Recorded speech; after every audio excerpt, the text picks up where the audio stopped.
I've got 7 o'clock. You want me to do a roll call and get us started? Sure. All righty. Okay, I've got Rich Berlandy.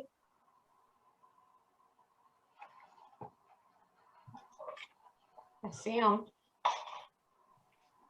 I saw him on. I did too. My attendee list is jumping all over.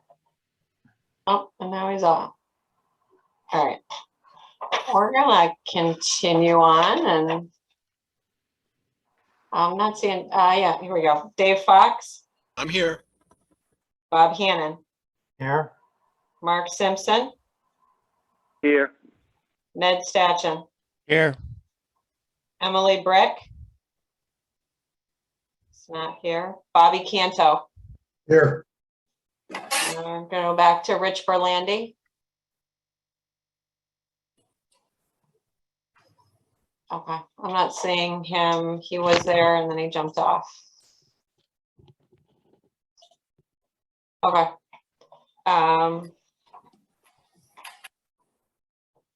So there's no Emily. So I've got, let's see here, Fox, Hannon, Simpson, Stachin is 4, Canto is 5.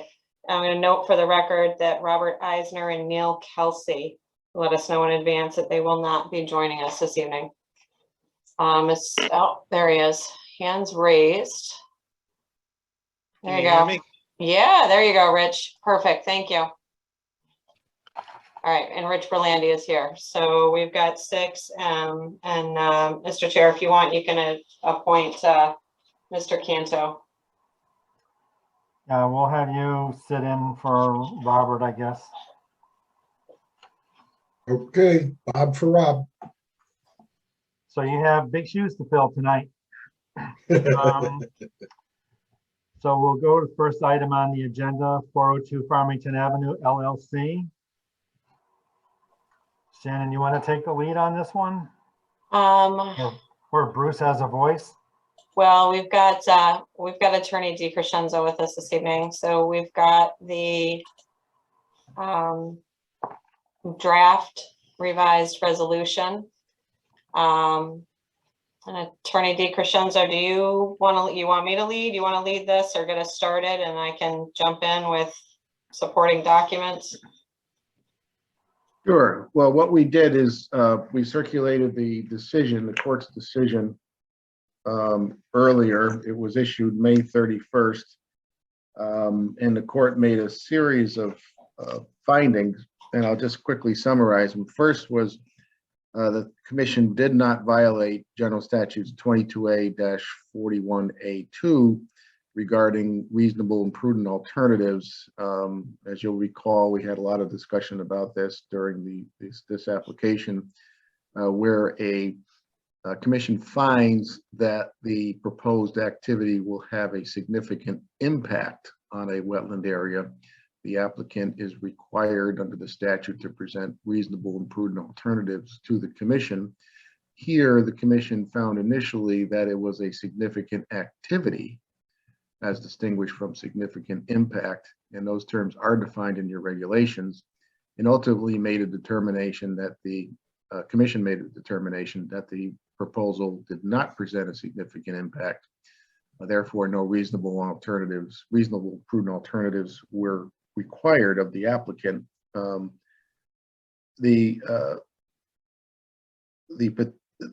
petitioners, Mr. and Mrs. Atujan, challenged that and essentially raised the argument before the court that significant activity and significant impact were really synonymous with one another, and that there was a requirement under the statute for the applicant to present reasonable and prudent alternatives to the activity within the wetland area. So the court held for the commission on that point. Secondly, the court held in fairly strong language for the commission and against the appellants on the issue of whether or not there was predetermination on the part of the commission. The court found, and like I said, fairly strong language that there was no evidence whatsoever of predetermination. Third, and the reason we're talking about this tonight, The third holding was that the commission failed to comply with its own regulations, in particular section 8B, which requires that for any application receiving a public hearing, that reasonable and prudent alternatives to the plan be presented to the commission. And the court essentially found that there was no written finding that no reasonable and prudent alternatives to the proposed project were found by the commission. Therefore, it remanded back to the commission for determination that's in compliance with section 8B. And the instructions, to the extent you could consider them to be instructions on remand, are found in page 21 and 22 of the decision. And I'll read from last sentence of the first paragraph from page 20.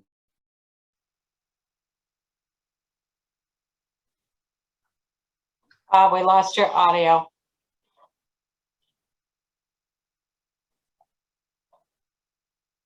These feasible and prudent alternative requirement.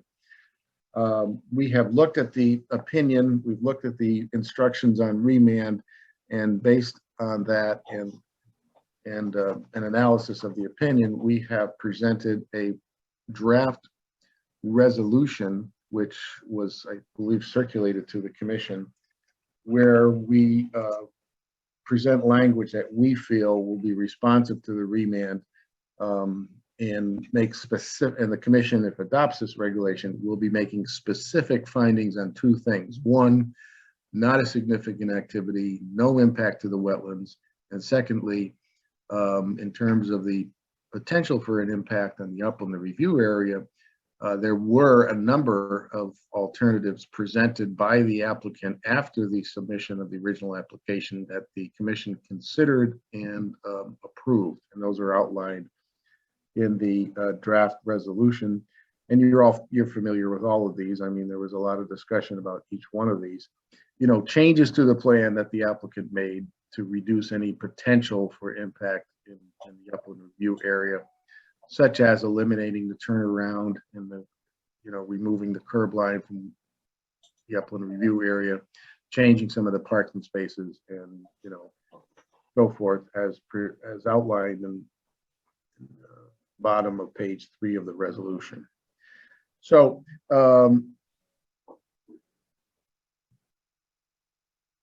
in summary, the court found in favor of the commission on the statutory claims under 22A 41A2, statutory claims made by the appellant, and on the issue of predetermination, but remanded it back to the commission for further proceedings on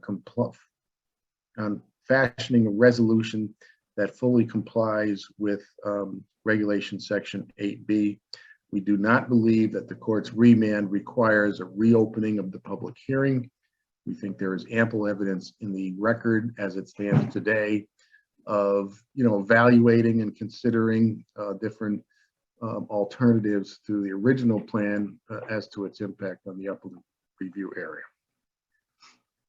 And what we propose to do is have you review the draft resolution, think about it, review it, get comments back to Shannon and Bruce, and then contemplate an action on a resolution at your July 6th meeting. Want to add anything to that, Shannon? Or No, that's fairly comprehensive. You are correct that the decision was rooted to the entire commission, as well as this revised resolution that's up on the screen. And in addition to the revised resolution, there were supporting documents that went to the commission to help illustrate the items that are enumerated at the bottom of, or on page 3, that talk about specifically the alternatives and changes to the plans that are enumerated in that decision. So those documents were all shared with the commission. yeah, and the commission ought to feel really good about the court's language in the decision on page 26 discussing the issue of predetermination. I'll just read it because it's a bit unusual in the strength of the language here. It says, here it is plain to the court that the Wetlands Commission conducted a fair and reasonable hearing process, and that the commission carefully considered the evidence presented to it during that process.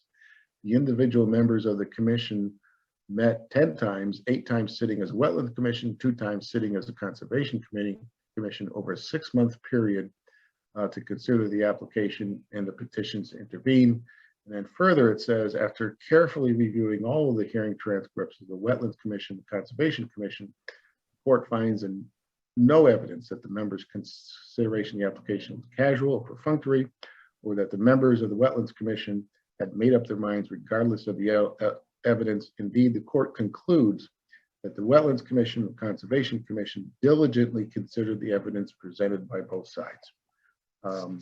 And, you know, that's exactly what happened. I mean, the commission, as you know, gave careful consideration to this application over 10 nights, 10 hearings, and the court recognized that, which I think is important to note.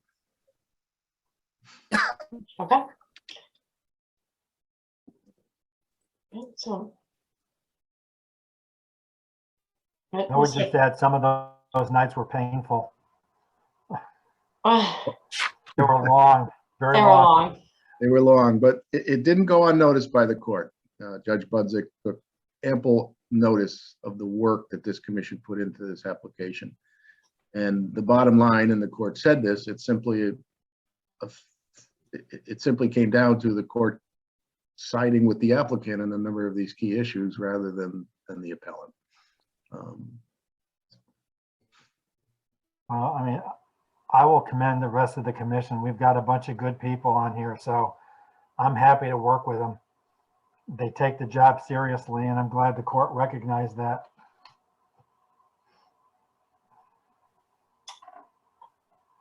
And a lot should be said to the leadership, Mr. Hannon and Shannon. Thank you. Mr. Chair, do you want to go through, see if any of the commission members want to chat about anything this evening while we have Attorney DeCrescenzo with us, or what would you like to do? Yeah, I mean, we can go through and see if people have any questions or comments. I agree that I don't think tonight is the time to render a decision on this. I think I'd rather have people sit back, take a look at it, feel comfortable with the direction that it's going, and then move forward accordingly. So yeah, I should also note that this draft has been sent to both attorneys for them to review. Although they can't address the commission, you know, as legal counsel to the other parties, they could certainly address comments to me, and we can weigh it on a staff level to determine whether or not any comments they make merit inclusion in the resolution.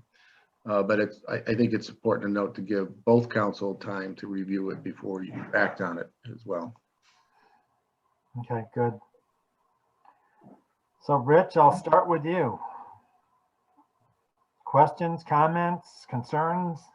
No, I read the, I shouldn't say read, I scanned the resolution today, but I didn't see any questions. Okay. Now, Emily's not here. Bobby, you came on after this went forward, correct? Correct. Okay. I mean, in general, do you have any questions on what we're doing here? Nope, I follow along. I got it. Okay. All right, Dave? Yeah, I did have one question on the bottom of page 2,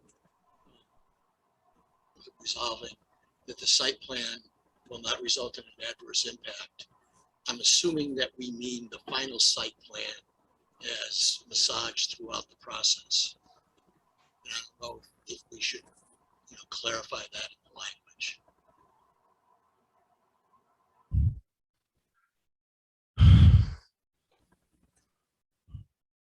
Bottom of page 2, is it a whereas clause or the?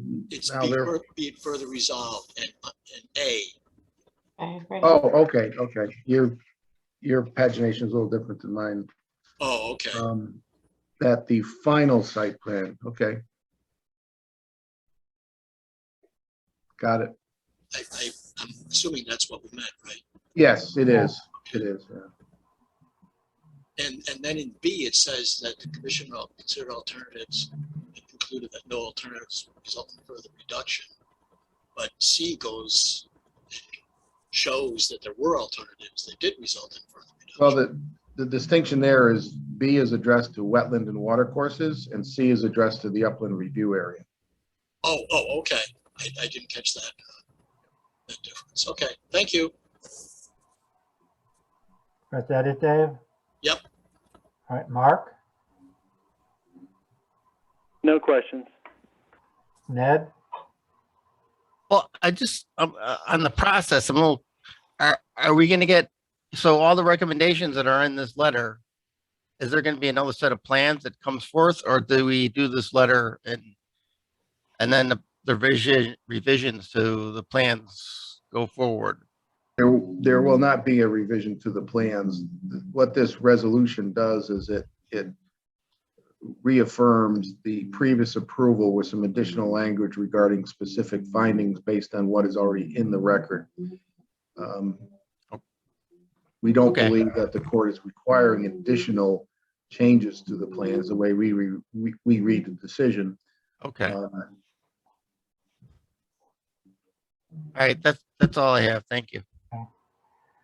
and I've looked at it enough, so I don't need to say anything else. So, all right, so, Robert, thank you for your information on this. It is greatly appreciated, and it's been a pleasure working with you on this stuff. And I think I fully understand where we're coming from on this, and it's really just to address the specific issue raised by the court. Correct. And That's this answer is refined to just answering that specific issue raised by the court. So That's I think correct. this should be fine. And again, I'll agree, you know, the bullets that were there, like the 7 bullets that we're looking at, that's all information that was discussed in the plans and the entire process. So, all right, but I thank you for that. So Shannon, then we'll put this on the agenda for what, the 6th of July? Yes, sir. Yep. Okay. And Robert, do you have any idea when or if you might get comments back from the other attorneys? I told both of them that it's the commission's intention to take this up at the July 6th meeting. Okay. I've told both of them that you would not likely be acting on it tonight. So I'm sure I'll be in contact with both of them, you know, well in advance of July 6th. Your agenda deadline is probably what, the Thursday before the meeting or so? Roughly, Yeah, roughly. with the holiday weekend, yeah, the Wednesday or Thursday before. Yeah, I'm sure I'll be talking to both of them, you know, the week prior to that. And whatever they have to say to me, I'll convey to Shannon and Bruce. What their comments will be limited to is to, you know, the language of the resolution. And I'm certain they're aware of that, so. Okay. Okay. Okay, good. Sounds like we have a plan going forward. So I thank you. Okay. Thanks very much, Bob. Okay. Are you done with me for the night? Yes, sir. I believe so. You Can I are. Okay. ask you one more question? Sure. Is your daughter's orientation done now? Yes. Okay. Yes. It was very good, though. She Good. really got a lot from it, and so did we. So, thank Good. you. I'm glad it worked out for you. Yes. So thank you for taking the time out of your schedule to answer the questions for us. Oh, no problem. Always available. Okay. Thank you. Thank you. Good night. Good night. Next item on the agenda is Farmington West Estates LP, Lot 23, Snowberry Lane. Correct. And I believe this was discussed. Look at my notes.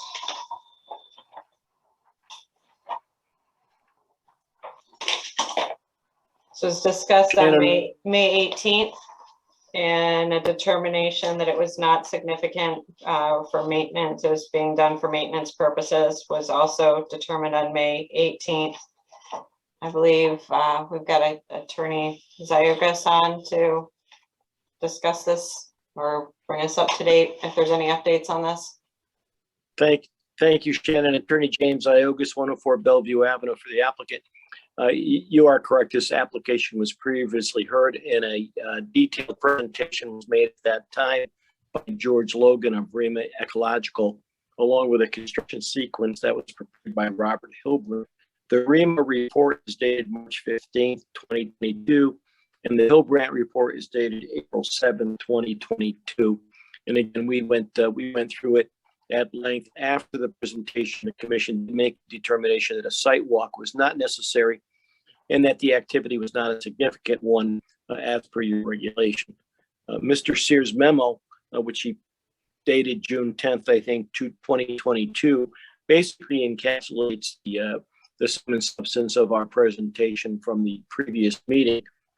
I know he had suggested to the commission that an as-built be completed once the work has been finished, and we are certainly in agreement with that. And we will also prepare and provide a maintenance program for the detention basin. We'll submit that as a condition to any approval that the commission may grant. And we will, of course, make sure that a copy of that program is provided to the homeowners association so that they can keep in their files once they take the long-term maintenance of the pond over the completion of our construction phase. So, having said all that, I believe the matter is right for a decision to do it. Ask the commission to approve it, and we will begin the work as soon as we can. Again, we're paying attention to the dry season so that we can not disturb the pond any more than we have to. Thank you. Thank you.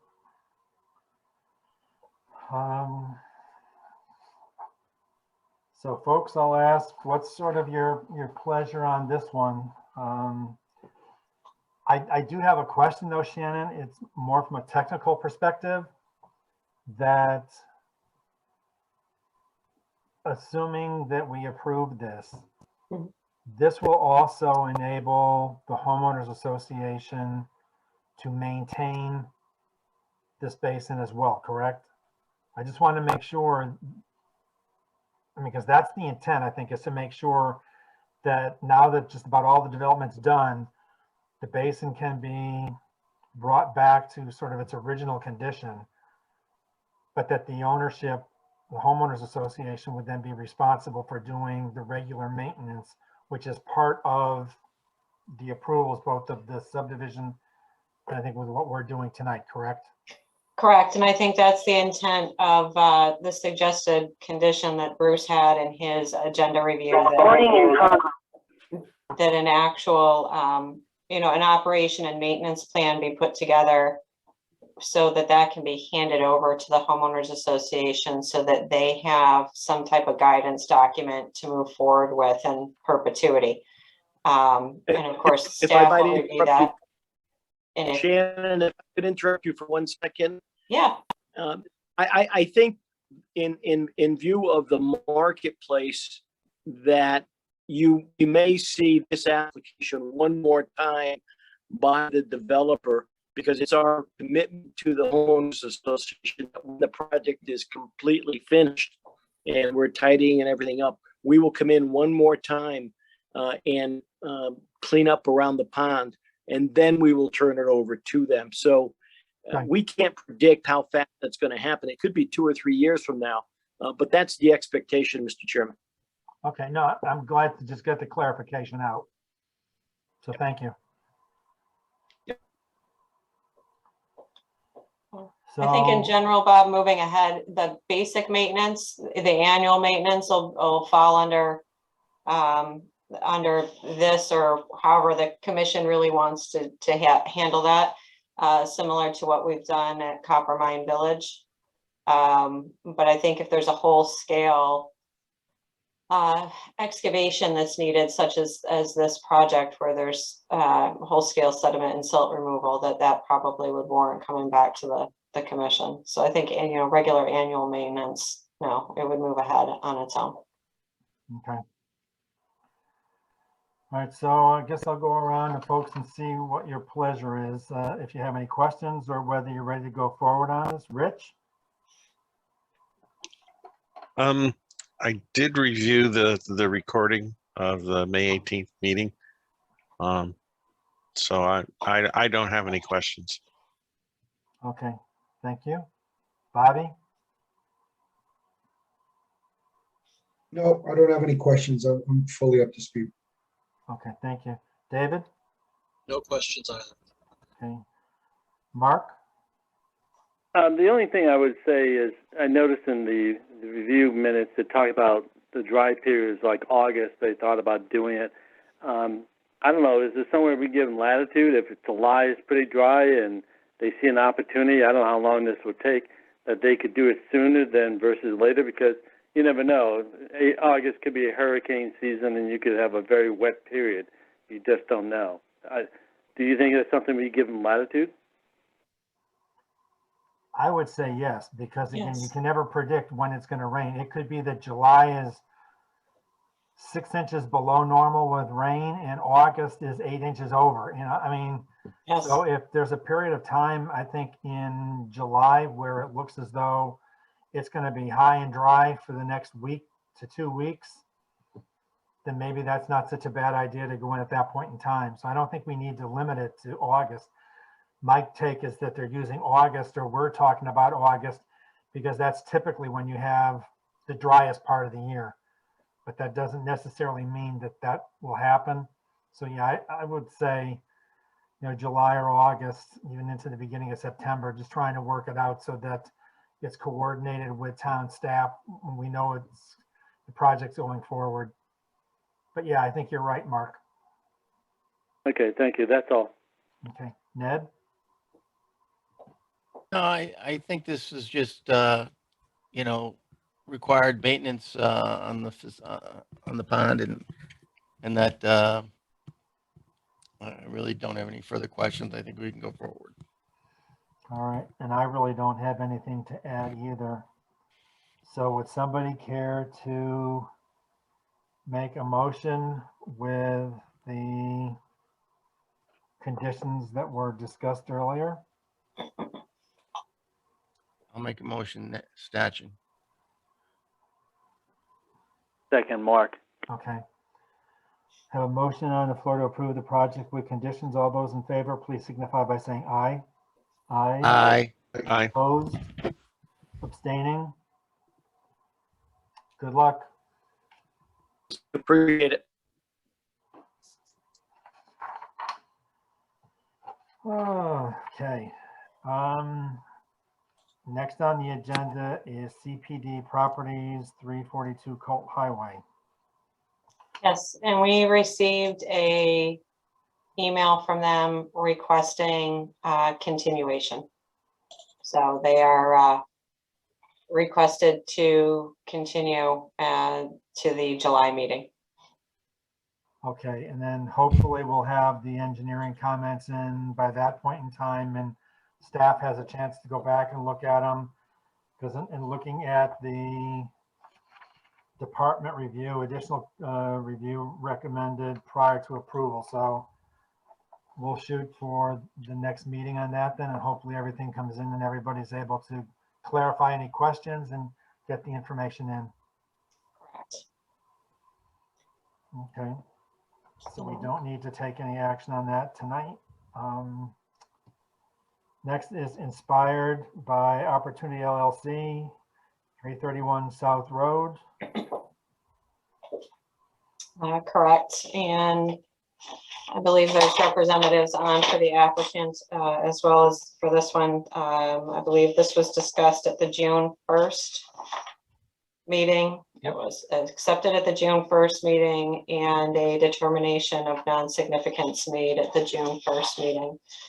So I don't know if there's someone on for the applicant want to give us That's me. Perfect. Sure. Well, if you Hi. Yep. might give us just a two-minute refresh on this, and then we should be Sure. able to proceed. Absolutely. So again, my name is Kim Maswick. I'm an engineer with BL Companies, and I'm presenting tonight on behalf of the applicant, inspired by opportunity for a proposed redevelopment of the Wendy's restaurant on 331 South Road. And so what we are proposing to, first of all, it's split zoning district. The line goes right down the middle essentially here. Yep, that's it right there. So half is in West Hartford, half is in Farmington. And that bold line on the right, on the left side is the wetland upland review area. Yep. And you know, I know they went over this pretty detailed last time, but basically the proposed building will be completely on the West Hartford side, and the drive-through completely on West Hartford side. So really the work that's on the Farmington side is removal of the existing septic system and replacing with a tie-in down the street here a little bit farther to the left. There's a separate plan for that. Reduction of parking spaces significantly here. So there's a lot of cleanup that we're going to be doing. One, like I said, we will reduce the parking. We're actually bringing the edge of the parking on the very left side. It's coming in like a minimum of 10 feet. So we'll be distancing the proposed parking areas further from the wetland.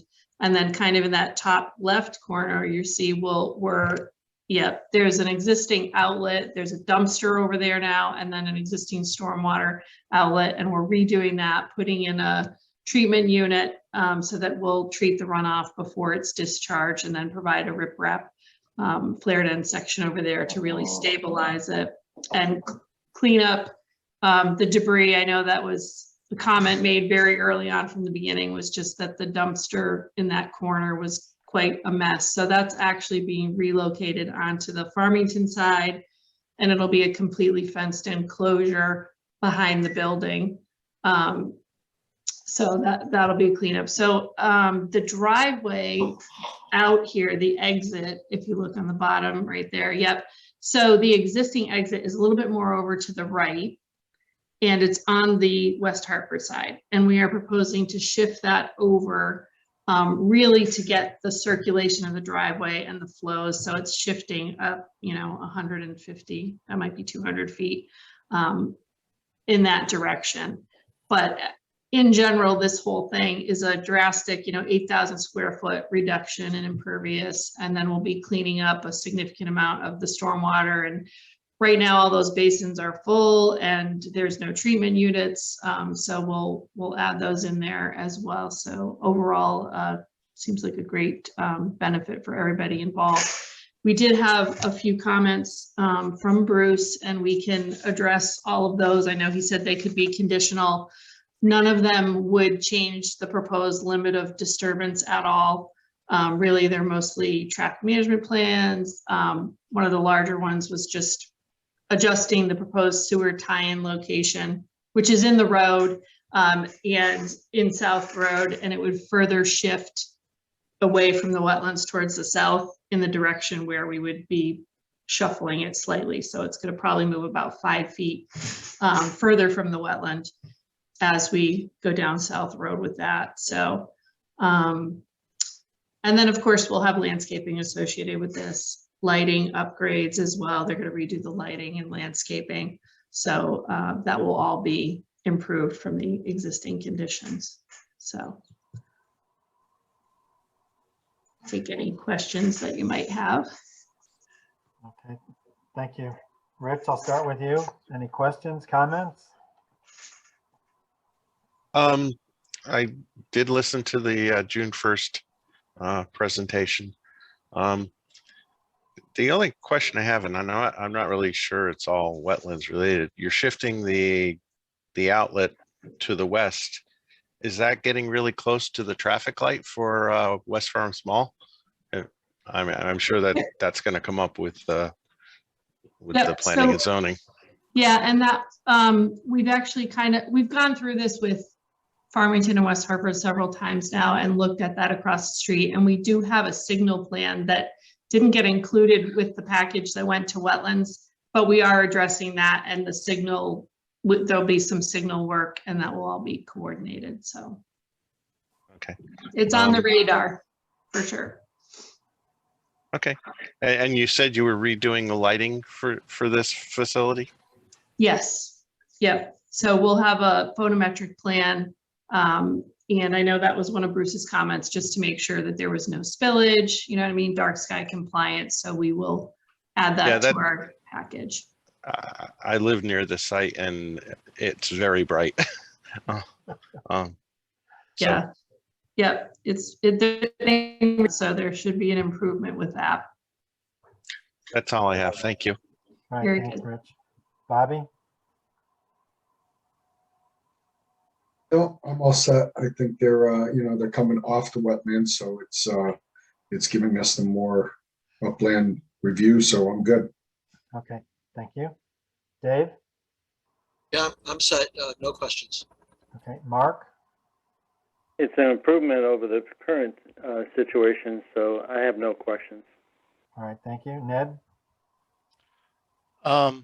Yeah, I don't, well, in your explanation, you said the dumpsters were moving out of that area into Farmington, but are they moving over into West Hartford? Mhm. Yeah. Okay. Yes, sorry. All right. All right. Yeah. Mixing up my lines. Okay. Yep. I'm all set. Thank you. Okay, no, I really don't have any comments. This is an active site right now. It's being reconfigured and actually removing, some impervious surface area. So from that perspective, I think we're probably pretty good, and we're getting some upgrades on the water treatment. So to me, that's a positive.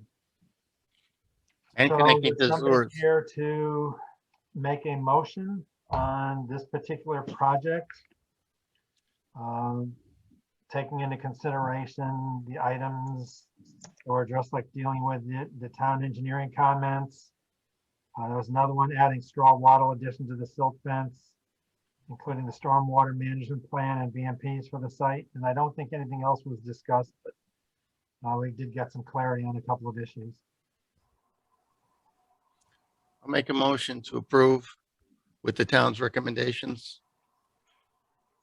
I'll second it. You have a motion on the floor to approve the application with conditions. Those in favor, please signify by saying aye. Aye. Aye. Aye. Opposed, abstaining. Good luck with it. Thank you very much. And I guess they're hoping that having it closer to the road makes it more visible when people will come in.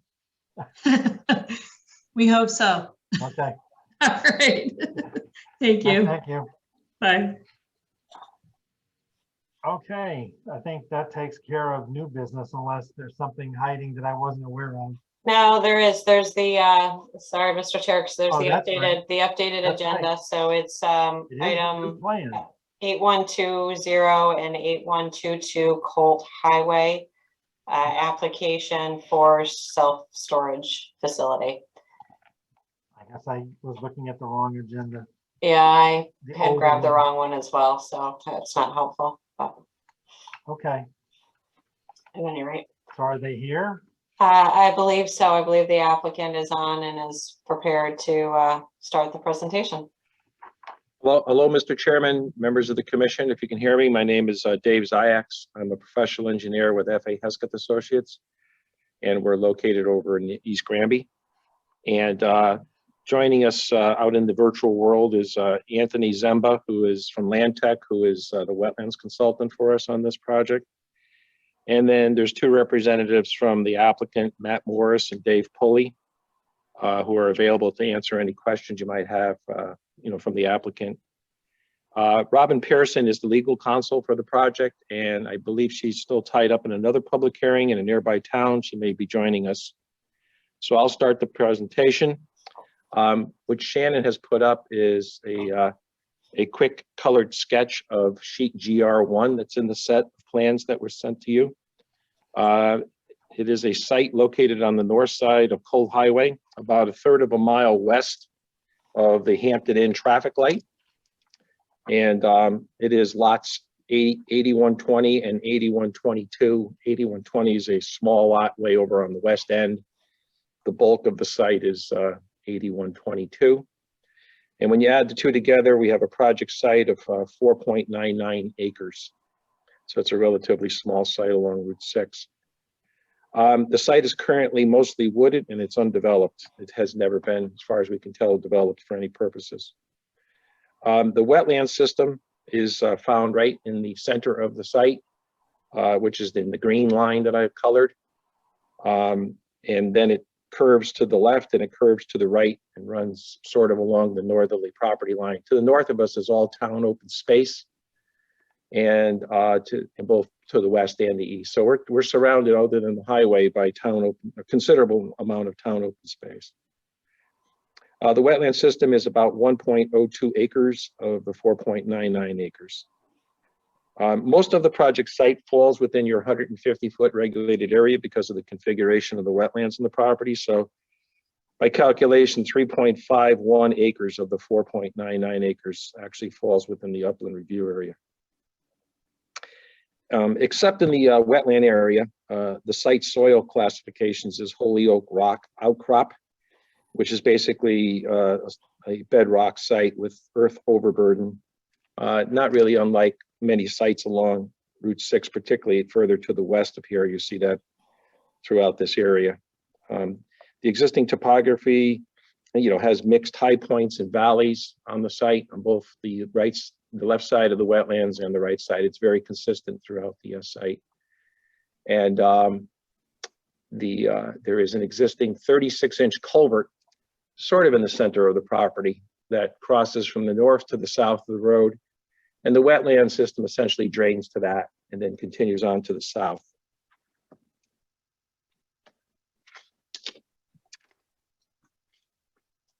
As far as our layout goes, this will be basically, I hate to refer to it as that, but basically it's a typical self-storage facility that you see pretty much everywhere that's popping up. You'll find that these self-storage facilities, we're doing quite a few of them in the Harford County area. Really what they're doing is they're following a lot of the multifamily and apartment development that's taking place. So these are sort of a logical appendage to that because of the restricted storage facilities that are generally in rental properties. So these things are becoming very popular, particularly throughout Harford County. We're proposing one main driveway cut out to Route 6. We've strategically located that to address, sightline problems along Route 6. As you know, this is starting to enter into that giant bend we're all familiar with on Route 6 that heads out to the west, and for just general site circulation. On the left side of the project site, we have 3 one-story buildings that I've shaded in that sort of little brown color. The typical one-story self-storage kind of buildings, they range in size from 3,700 square feet to 5,600 square feet. There'd be 3 of them there with a circulation drive going around them. Then over on the right side, we have a little different product. We have one 3-story building, and which would have a 19,900 square foot footprint and a 59,700 square foot total with the 3 floors. And this is a building that would be heated and environmentally closed versus the typical storage levels where it's have individual garage doors that you open to get to your storage facility. In this case here, you'd be entering through a common doorway. The office would be on the Cold Highway side, where you can see the 4 parking spaces that we have shown just on the main driveway there. These facilities need very little parking. And then in the back of the building, sort of where the L-shaped kink is in the corner there, that would be sort of a loading dock area where you would come with your vehicle and go in and go to your storage units inside using a cart and gather your belongings. And you can either deliver them to your unit or take them away.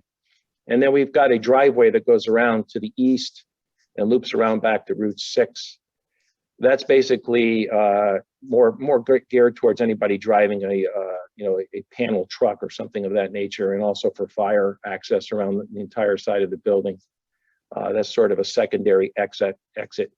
If you're in a car, there's no reason why you can't, turn left and then go back around and go out the main driveway. But if you're in a larger vehicle, we thought it made sense to provide a secondary access to Route 6, and that driveway would be restricted to a right-hand turn only going out. But those are basically traffic matters to deal with planning and zoning in the state. So we have minimum parking requirement, and we have that small loading area in the back. And basically what we need to do is excavate a pad site on the left side and on the right side to accommodate the building platforms. There'll be the ones on the left side will essentially be at the same elevation, and the right building will be obviously all at one elevation, and the parking and access areas will be very close to the elevation of the buildings. The maximum coverage per your zoning regs is 40%, and we are at 39.1% total coverage. That includes pavement and the buildings. As far as our drainage plan goes, the property is actually a very small part of the overall Bass Brook watershed, which is a very large watershed. Again, this site basically flows through that 36-inch culvert located under the highway, and then it heads to what is known as Deadwood Swamp, which is just to the south of the site. And again, that's all part of that very large Bass Brook watershed. Most of the runoff from Route 6 in this area is sheet runoff onto this property, north side of Route 6, since the highway is basically super elevated in this area because of the curve. So you have lots of sheet runoff coming off. There's no curb on this side of the road. There's a guardrail. And it finds its way into the areas, in the headwaters of that 36-inch culvert, and then discharges to the south. So our runoff from our site would be basically mixing in at that point and then using that 36-inch culvert. As far as our drainage design goes, we had basically 4 goals in our design. Because of the topography on the site, which is undulating, sheets off in various directions, the site's runoff basically heads to various points along the edge of the wetlands. And we wanted to sort of mimic that. So we've introduced several discharge locations, small discharge locations, rather than, consolidating the discharge into maybe 1 or possibly 2 major discharge points. We've spread out the discharges to continue on with that pattern of, discharging water to various locations in the wetlands. One of the other goals we had is we wanted to maintain our peak flow rates below the existing conditions heading downstream. And so we provided all the calculations for the 2 through the 100-year storm event. And we were successful in doing that. We have basically installed underground detention units that are on the plans that will capture the water and detain it to reduce the peak flow rates. We wanted to provide the water quality treatment as dictated by the Connecticut DEP's water quality requirements.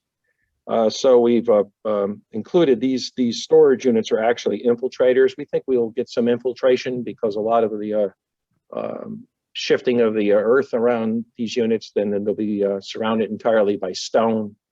And given the fact that they're tucked in close to the buildings and between the buildings, there'll be an all general fill and stone surrounding these infiltrators. So we'll get some infiltration as part of our design. I want to note that we really didn't include the infiltration into the peak flow rate calculations. We're assuming that these things are acting as basically detention ponds, but we know we will be getting some infiltration, which will help. And then prior to the discharge, we have hydrodynamic separators proposed at all 4 outlets for water quality, and those are properly sized. And those calculations were provided in our report. We have introduced in addition to some of the infiltration, another LID feature, which would be a rain garden, which would be along the frontage on the easterly side in front of the larger building. We'll be capturing all that runoff in the front of the building and treating it in the rain garden and then discharging it back into our system if there's any runoff from the rain garden. So all in all, I think we've done a good job in meeting the goals, addressing the goals that we had for our drainage design. We did provide that in a full stormwater management report that was dated June 3rd that was submitted. And I believe staff has had a chance to start to review that at least. As far as other utilities on the site, we will be installing a water main up Route 6 from around where the apartments are, which are next to the Hampton Inn. We've been in contact with Connecticut Water on that. Really, we're bringing that line up for the purposes of fire protection for the larger building, more so than the domestic use, because we have very small domestic use projected for this site. We will be using a small on-site septic system. There really is no sanitary sewer anywhere out here. And really the system will be very similar to one we designed over here in Bloomfield, which will be for about 50 to 75 gallons per day. That's going to be a very small system. It's basically just for, 1 or 2 bathrooms on site for anybody in the management office. And then if there's a customer who needs to use the bathroom, they'll have an opportunity to use the bathroom, but it will not be generating very much flow. The wetlands disturbances, most of the site falls within the 150-foot upland review area. So there's 2.99 acres of the 3.51 acres have some disturbance on them. We will have a driveway crossing, which is sort of right in the center of the property, and that driveway will result in the loss of 2,750 square feet of wetlands in that area. We've put it in that location because that's where the wetlands next down is the most, and it's in an area that is already, impacted in some manner by the drainage from DOT and maintenance operations that take place in that area. The DOT has been in there even recently, removing vegetation and the like for the sightline condition coming around the bend, and then just maintenance of its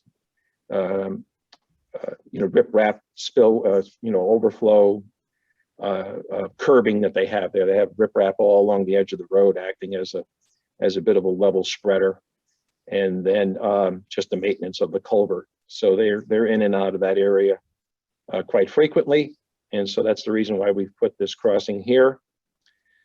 We are proposing extensive use of some retaining walls, which all in all are not very high. I think the maximum height is 7 feet in some areas, but for the most part, they're a few feet tall.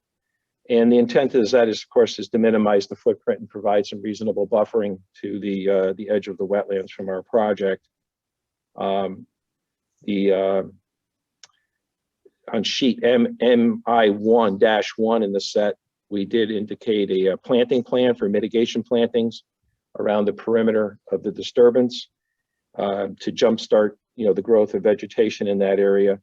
My experience on a lot of these sites and doing with this is that Mother Nature will quickly fill in any disturbance between our edge of pavement and the walls and the edge of the wetlands. That occurs very quickly on these sites, because particularly when there's no disturbance beyond those points in the future. As far as the driveway crossing goes, we've done some initial investigations and discussions, and we believe that we're probably, we will definitely be making a SVN process notification to the Army Corps of Engineers, which is the self-verification notification. I think we qualify for general permit number 18 out of their list of general permits that they worked out with the Connecticut DEP and the Corps. We have 2,750 square feet, which is substantially less than 5,000 square feet. I think we meet the other design criteria. We will be providing a 36-inch culvert under our driveway, which matches the size of the state's, which is immediately downstream. And we've minimized the disturbance through the use of retaining walls and the like, and some mitigation plantings. So I think we have a good shot at a general permit number 18, and we will be pursuing that with the Corps, over the next 30 days. At this point, I think what I'd like to do is turn our presentation over to Anthony Zemba from Land Tech, who will go over his wetlands report. And we received some initial comments from staff, and they asked for us to do a field review and an update on an area immediately next to Route 6 near that culvert at the existing 36-inch culvert where there was a pooling area to ensure that there's no vernal pool activity taking place at that location. And Anthony went out the last day and completed a field inspection of that. And he'll give you some comments regarding that this evening, and then we'll follow up with staff on an amended report regarding that for the record. So we'll turn it over to Anthony. Thank you, David. I'm assuming everybody can hear me okay? Yes. Yeah, okay. I am Anthony Zemba. I'm a senior ecologist and soil scientist with Land Tech, full service engineering firm based out of Westport, Connecticut, with the primary office at 518 Riverside Avenue in Westport. As David mentioned, I am the consultant for the natural resource issues and management for this project. I did not delineate the wetlands. That was done by Chris Allen, who's also a soil scientist with our office. But since the time that he delineated those wetlands, I've been to the site twice and have seen his delineation and agree with those lines. The wetland system north of the project site that David was talking about originates, or at least the hydrology in that system originates from a stream that crosses under Colt Highway to the west of the project site. And at that point, it is a discrete channel with some high flows, and it hits that swamp area and kind of braids out, becomes more or less a braided watercourse system through that wooded swamp.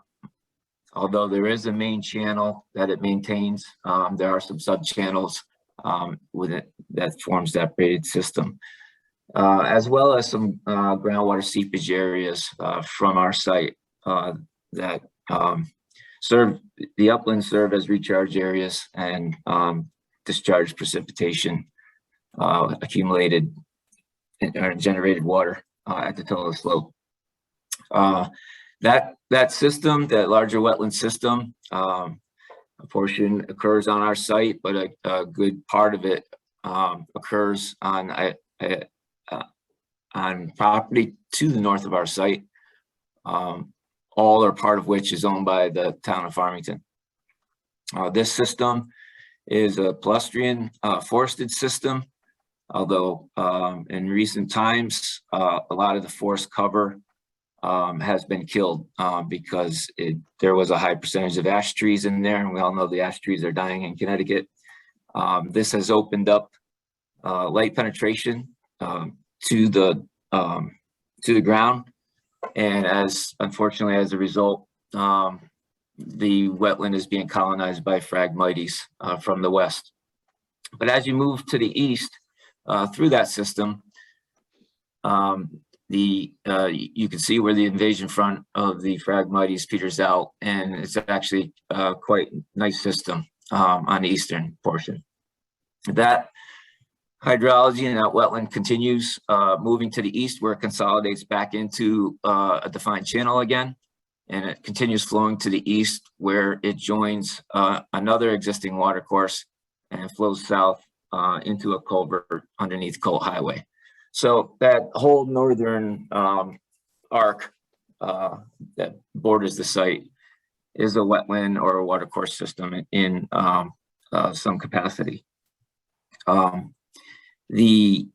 portion of that wetland system actually bisects the site, and hence the wetland crossing that's needed for the driveway. And at that area, it's actually, the wetlands are actually a saddle. Although it's contiguous wetland through there, the flows diverge, some going to the north and some going to the south. A portion that goes to the south collects in that basin that was identified as a potential vernal pool adjacent to the toe of slope at Colt Highway. And the elevation of that basin is regulated by the outlet channel that flows into a little culvert that goes underneath Cole Highway. So when we were out there in March, we evaluated that portion because it is a discrete basin. There's a photograph in my initial report dated, I believe it was April,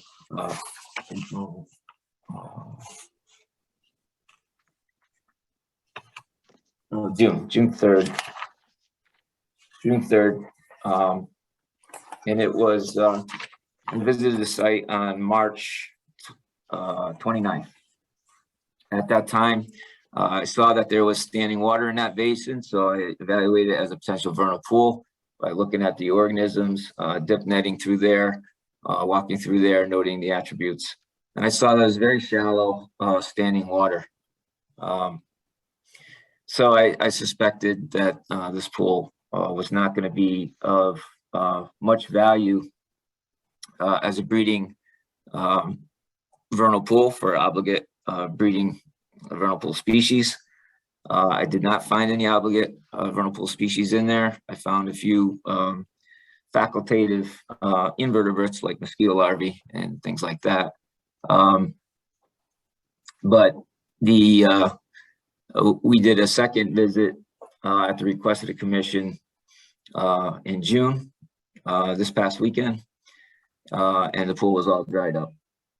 So it exposed into substrate, which was a combination of vegetated and organic muck. But you could see that the pool has been impacted, as David mentioned, by various activities associated with Colt Highway, from maintenance crews from DOT. They have cut all the woody vegetation in that area for one reason or the other. I think David mentioned to improve the lines of sight on that curve, which is probably the case. It may also be because in some of the uplands, it's shallow to bedrock soil, and some of those trees could topple easily from wind stress. But whatever the case is, that woody vegetation is removed. So when you're in the pool looking skyward, there is no overhead canopy, which tends to be an important attribute for many of these vernal pools. This pool has been subject to stormwater inputs from runoff from the roadway. And you can, standing down in the pool, looking west, you can see a big delta of road sands that is forming, slowly starting to fill up that basin from the west. The pool is also likely subject to impacts from various pollutants and toxicants generated on the roadway, like oils and grease, antifreeze, other vehicle fluids, salt for road salt applications during the winter, sedimentation, and even perhaps some herbicides when the highway tends to spray along the guardrail, which they can't really access from mowing. So a number of different aberrations that are impacting the quality of this vernal pool system, which has very poor supporting hydrology to begin with. I think that's about all. Oh, I should also mention that we also looked for cryptic vernal pools to the north of the site within that larger system, and again, didn't really find significant ponding water that could act as cryptic vernal pools. Cryptic vernal pools are deeper basins within a larger wetland matrix, as opposed to a classic vernal pool, which would be a basin in the middle of an upland forested matrix. We walked transects through that swamp parallel to the site, beginning at 150 feet out and working our ways back,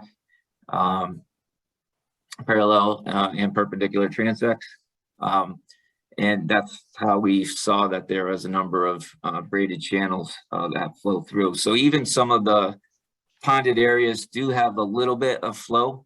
You can see the water moves very slowly through there. Some parts of those channels act as sloughs, vegetated sloughs. It's a red forest, predominantly red forest now, swamp, as the ashes are dying. Ashes were co-dominant with red maple. The red maples are dominant now. There's also some elm in there, some alder in the shrub layer, winterberry, sweet pepper bush, and what am I forgetting? I think those are the major ones for shrub. Those are the dominant shrub species. In the herbaceous layer, you have tussock sedge, skunk cabbage, halberlead, terrathom, jewelweed, and bunch of hydrophilic grasses and sedges. So dense cover in the herbaceous layer. In some of those pools, we measured the depth of the water. Wasn't more than ankle deep in some areas. Deeper within the defined channels of that received flow, as over time they were probably scoured. So nothing that we, in my professional opinion, I would call as a classic vernal pool, or even cryptic vernal pool that would sustain these obligate vernal pool species, such as wood frog, spotted salamander. Which isn't to say that you may not find one in there from time to time, but the system supports a huge population of green frogs. They're all over the place, very easy to find, northern water snake and things like that. So I'll take any questions, I guess, at this point that you may have on these resources.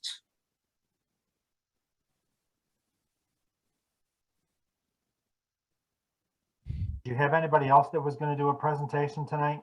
No, that's it for right now, Mr. Chairman. I'd be happy to answer any questions, and I would just ask the commission to, it would seem to me that with direct impact, we're probably going to be considered significant and need a public hearing.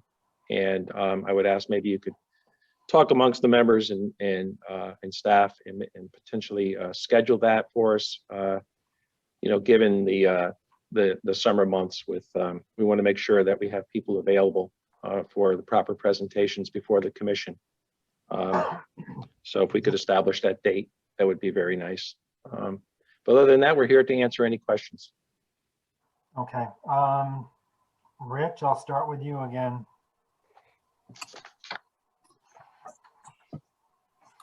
I'm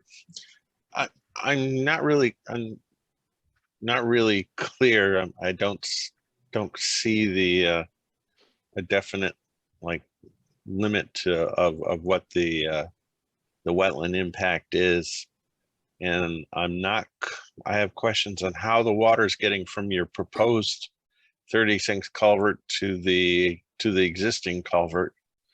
I don't see a defined channel, or it seems like to make that bend to get from one to the other, it's going to be very difficult.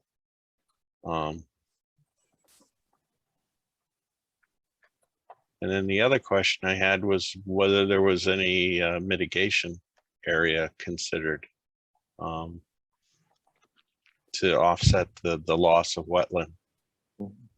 So those are my questions right now. Thank you.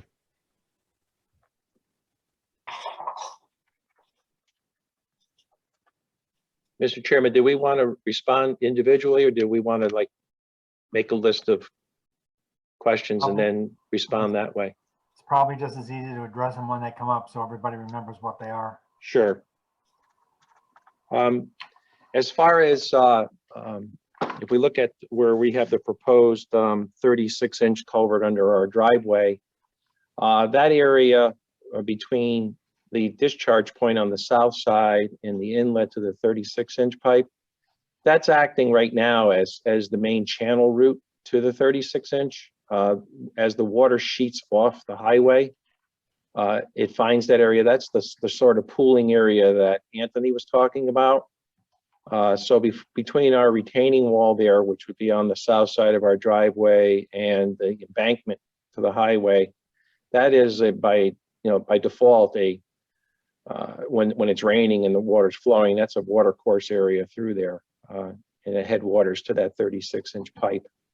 So we put the culvert there to sort of mimic what's currently taking place within that area presently. So I think it's in the right location the way it's shown, rather than making it, extending it and trying to get it any closer to that 36-inch state culvert. I think it provides that same pooling area that exists out there now. As far as mitigation goes for the 2,700 square feet, I suppose we could entertain that.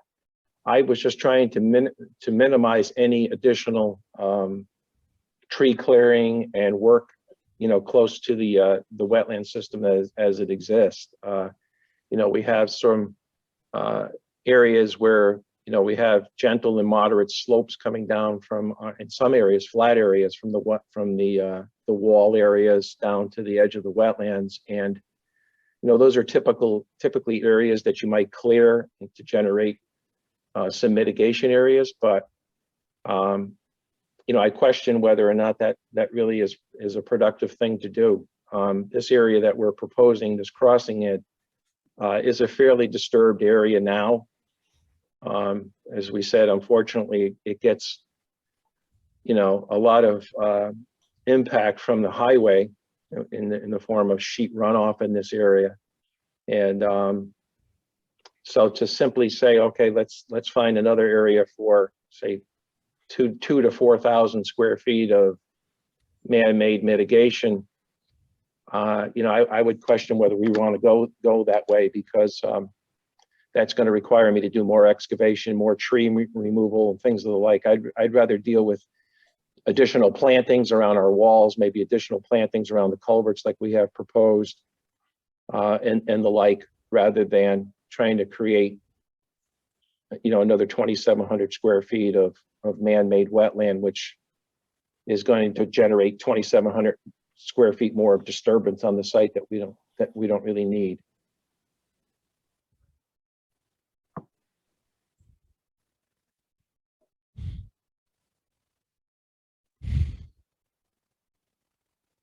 I hope I answered that question.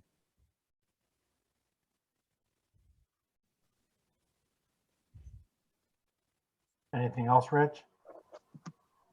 If I can ever master the mute button on my headset here.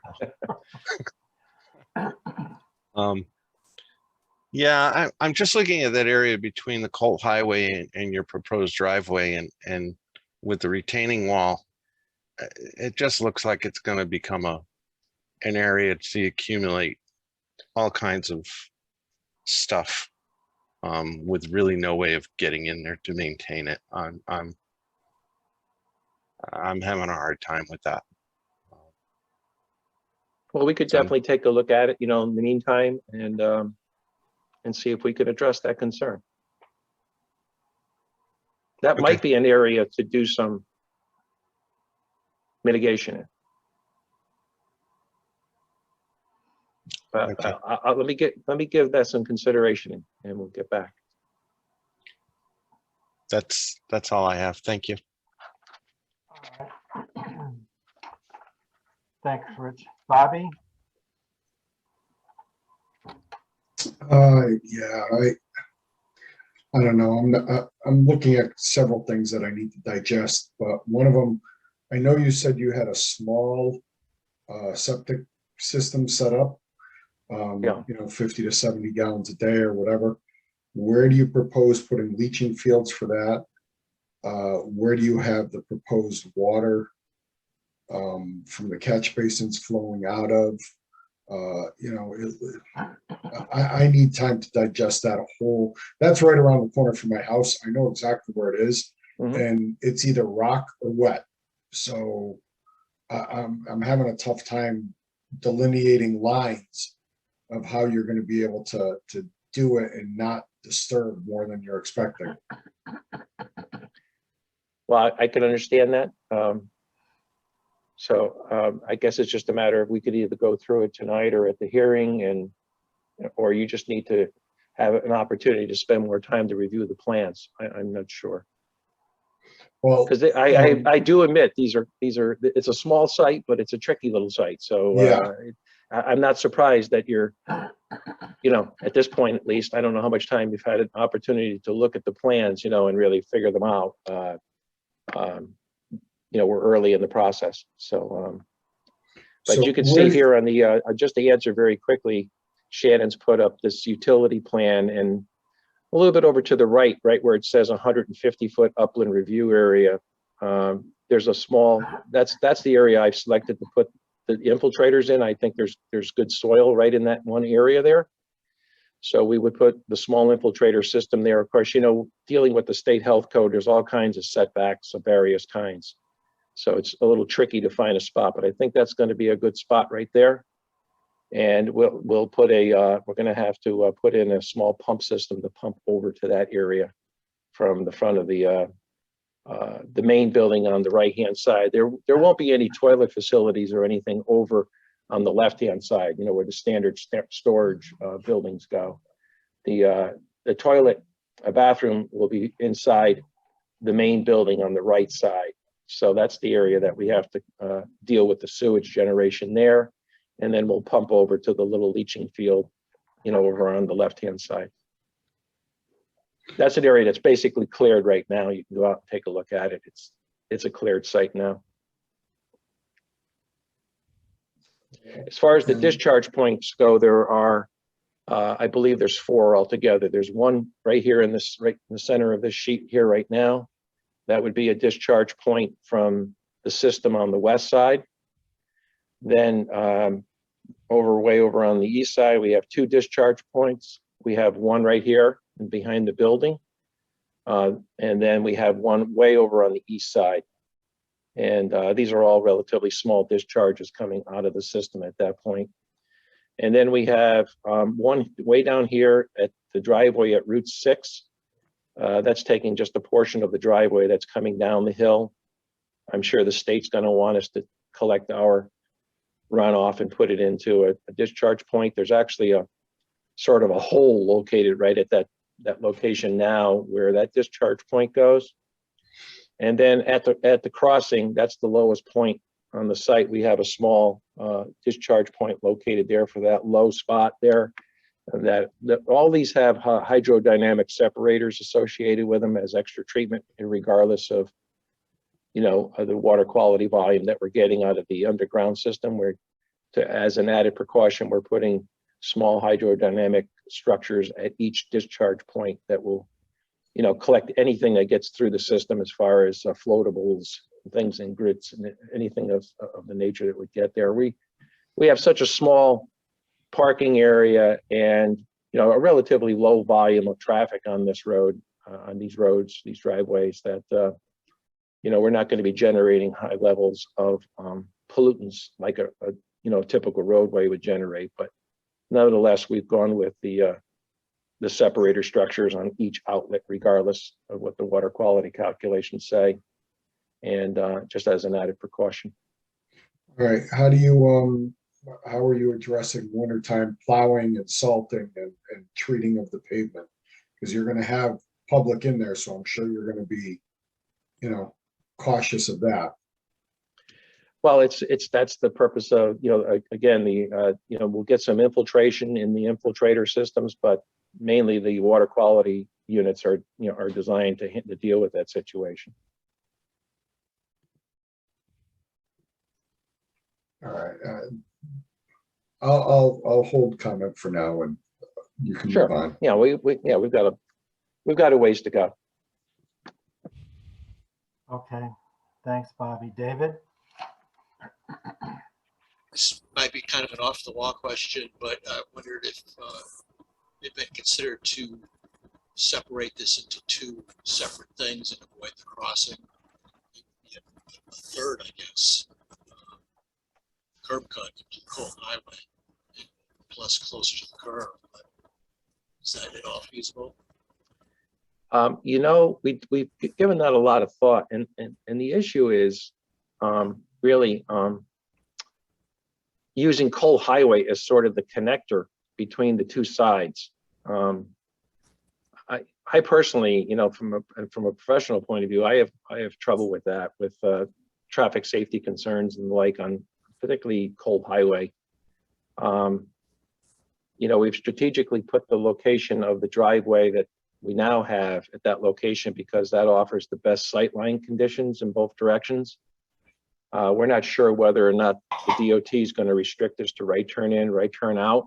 That's you know, another process with them. But you know, we could we physically offer just another driveway without the crossing? The answer is yes. But I think from a, you know, the prudent side of the review is that really prudent to do that and then have customers come into the main building occasionally, at least during the initial sign up period, and then, you know, have to use the highway as the connection point between both sides, and also from, to a certain extent, life safety and things. Just having this, you know, this is one facility being operated by one management team, and as much as I hate to do the crossing, and I know I've opened up, you know, somewhat of a can of worms because this is now a more complicated application because of that. But the question is, can you really, from a prudent and safety point of view and long-term operational point of view, can you have basically two projects running out here? And I think the answer is really no. Yeah, I can see it would be somewhat of a problem. Yeah, believe me, we've struggled with this for quite some time, and really aren't excited about, you know, coming before this commission or any commission, you know, with a direct wetland impact. But I think from a, you know, the old feasible and prudent alternative perspective, that this is really the way to go, and we've put the driveway in a location that is already impacted to a certain degree, versus obviously the further north you go, the less impact there is from the highway. So this area necks down either naturally or somewhat man-made. It's hard to say, but it's heading towards that culvert. It goes under the Cole Highway. So it seems like this is the most logical place to do that. I guess just from a documentation perspective, probably would be good to have just a little, you know, write-up of why you definitely need this, so we can prove that it's an unavoidable impact. Oh, certainly, yeah. Especially if we go to a full hearing, it'll have to be documented, and then, you know, have staff an opportunity to review it, and, you know, that whole process. And if I understood the wetlands presentation part, this isn't a major north-south flow of the wetland that's further to the east. This is just just a little finger, but not, it doesn't drain that whole northern section. No, it does not, and it's a funny area. As Anthony pointed out, you could use the term saddle. There's sort of like where the bulge is. You know, when you leave the narrow part, you head north, and there's sort of a bulging area there, if you want to refer to it as that. There's sort of a saddle in that area where I would imagine through most of the storms that occur, the bulk of the water that goes through that 36-inch culvert under the highway is attributed to the Route 6 drainage and general runoff from our site, but not a lot of runoff from the north. You know, the vast wetland area that occurs on the town's open space, that is not coming in this direction. Okay, that's all I have for now. Thank you. All right, thanks, Dave. Mark? Yeah, Mark. Yes, I have a question. You mentioned about the water main you're going to put in for fire protection, and I'm looking at the design there.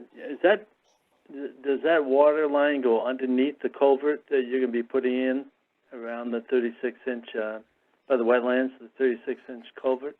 Yeah, we've included that because I would expect that the fire marshal is going to want a hydrant, you know, up on the west side for potential fire purposes, firefighting purposes. So we've included that in the application at this point. But the main water main would stop at our entrance and then go up our driveway and then feed the main building. We know the main building is going to need a fire suppression system because it's multi-storied. And then there'll be water needs for the bathrooms. We probably could just put a well on the site for the bathrooms, but we know from a fire protection, insurance protection, we're going to need fire protection for the multi-story building. So we've gone ahead and included a hydrant line over to the west side as well. Is there a way to show, and maybe Shannon, where it's coming in, where that line is the whole way?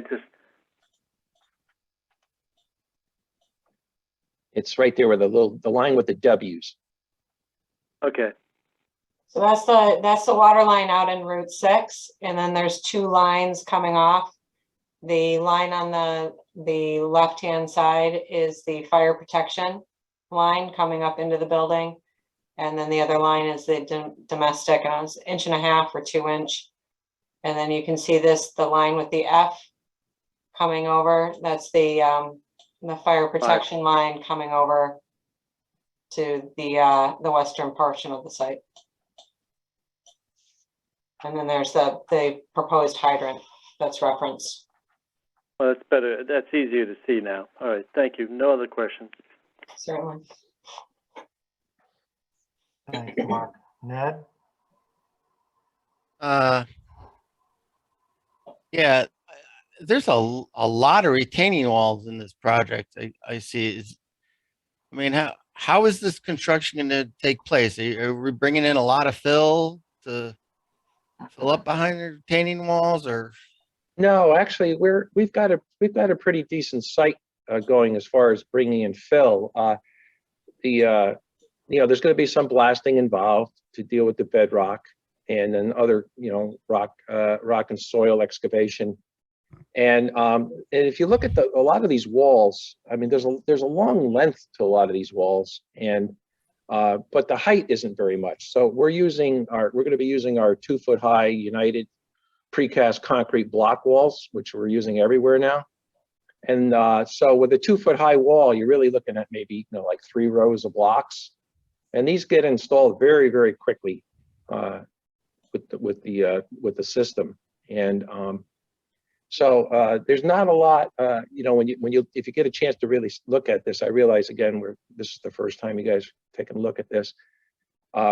The fill behind the walls is I put it in the category of pretty modest, and a lot of it will get generated on the site, just from the blasting operations and things of that nature. So all in all, I put a lot of wall into the block. I know my client's not excited about that from a cost perspective, but doing the walls versus trying to chase out, a 4-foot high or 5-foot high slope.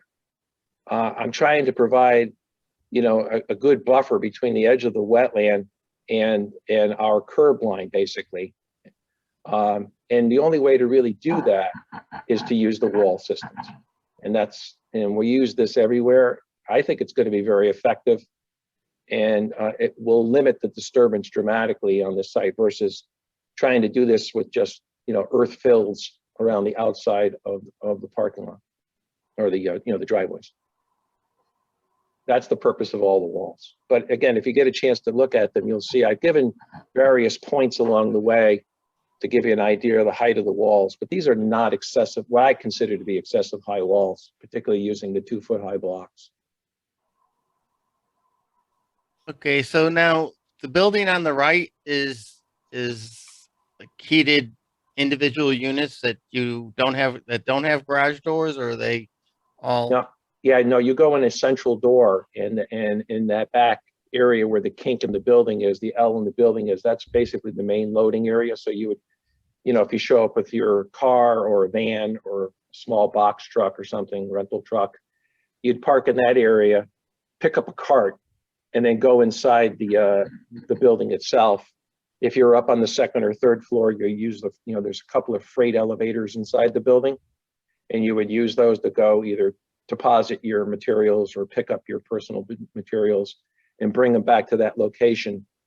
The building on the west side, the buildings on the west side are what you would call your more traditional, you know, one-story storage facilities where you have, each unit has its own door.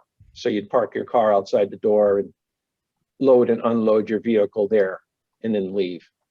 So it's two different, you know, price points, two different marketing, you know, concepts on the site. And from what I understand from the developers and the operators, this is really the way to go. And today, there's people who want to, you know, they want a secured environmental area for their personal belongings, and then there's others who don't. The materials they're putting in there don't need that type of environment, so they want to go with the more standard, you know, self-storage that we see that popped up everywhere. Now, are those units there going to be a size so that you can park a car in the unit? No, these are not meant to be vehicle parking facilities. No, this is for personal belongings. Okay. Is there going to be rules that say you can't park a car in there? Because what happens is people who park their cars there then also work on their cars there, and then when they work on their cars there, they have a tendency to just dump their fluids at you know. Oh yeah. Nearest closest place. So maybe I'm we curious. can. Yeah, maybe we can gather up. Matt or Dave, are you available? Can you hear us? Yes, I'm here. Yeah, cars will not be allowed to be stored in any facility, in any unit at all. Okay. And then my last question is, so you got the 36-inch pipe, was it, that you're putting in? Yes. And is that just sized to match the 36-inch pipe under Route 6, or? Yeah, basically, by calculation, you know, we need a very small pipe, but just from general practice, I'm matching the DOT's 36-inch pipe, and it also provides a good opening between both sides of the driveway. But it's it's wetland now, and it's going to be a pipe, and so that's quite a difference. Has any thought to like putting in a rigid frame culvert or something like that could keep a natural ground, you know, at that location, and this way would be a lot less disturbance to the wetland. You know, at least it would have a natural channel flow that goes through it instead of forcing it through a pipe. You know, I'm writing down that comment. We definitely take it into consideration. Okay. Just typically we look for a lot more buffer. I mean, this entire thing is in the 150-foot upland review area, and we try and get a little more buffer than what you're showing here, because I mean, some of these walls are right up to the edge of the wetland flags, and I'm not comfortable with building almost on top of the wetland and, you know, and cutting it through in one location. I understand that it's, you know, with the runoff from Route 6, it may not be pristine, but it's still, I just think it's not what we're used to seeing in regards to how much buffer we can have to the edge of the wetland. So that's all I have for now. Okay, thanks, Ned. I do have a number of questions. One is, you are talking about blasting. Has a hydrogeologist been brought in to take a look at the site and what that might mean for the blasting, and how extensive is the blasting going to be? Mr. Chairman, we have not brought one in on our staff, on our team, but we're open to direction or requests from the commission. Well, the reason I'm asking is because, again, what extent is the blasting going to be? Is it minimal? Are you going to be out there with some type of excavation equipment, like a bulldozer with a claw in the back that does ripping action. I mean, because if you're talking about a fair amount of blasting, I'm concerned about now fracturing the rocks and what does that do to the wetland area? Mm-hmm. So I'd like to have at least some response to how that may or may not impact the wetlands. Okay. And then just for clarification purposes on the wetlands, Shannon, can you blow up the area around where the 36-inch pipe is proposed? Because I've got some general questions about that and a few other things. Sure. Do you want this plan that's on the screen or the colored one? The plan that's up on the board right now, just focus in on that 36-inch pipe. So if you can Certainly. enlarge it some. Of course. Okay, Yeah. thanks. Okay, so here are my questions in dealing with the wetlands and the actual activities within the wetlands. You've got the 500-gallon pump tank. I'm assuming you're using the force main. It's going and crossing the wetlands. Is that going to be below the surface? Is it attached to the bottom? Well, you're not even doing a bridge, but we'll get to that a little bit later. So you're actually putting in the line going from the pump tank to the leaching field, right? So that's got to go under the wetlands. That's the current proposal, correct? Yes, yes, sir. Okay, the water line is also flowing in that area too, isn't it? Going Yes. up to the left part of the buildings? Yes. Okay, so that's also part of the disturbance. I agree with Ned. My thought process in this is I do not like the idea of that 36-inch culvert. Whether it's like an open bottom box culvert, something along those lines, to me, that makes a lot more sense because you can really reduce the amount of disturbance you do in the wetland area. Uh-huh. But I think that's something you definitely need to take a look at. Now, this is just going to be under DOT jurisdiction, right? Not the State Traffic Commission, correct? Yeah, this will just be DOT. It's too small a generator. Okay, and then you're talking about the Army Corps general permit. Are Yes. you going to need a 401 or 404 from DEP? Not if we qualify for the general permit. That's built into the general permit. If we're unsuccessful at getting a general permit, that opens up a whole different situation. Okay, and then you've also mentioned that you have a lot of shallow soils to bedrock on the site. And you had made the comment earlier about how you can have some issues with trees coming down. So my question is, how much of the site is being cleared as it relates to where these proposed structures are? Because if there's still a lot of trees that are there and you're dealing with shallow soils, is it possible that you may be creating a pending problem there with trees coming down on the structures?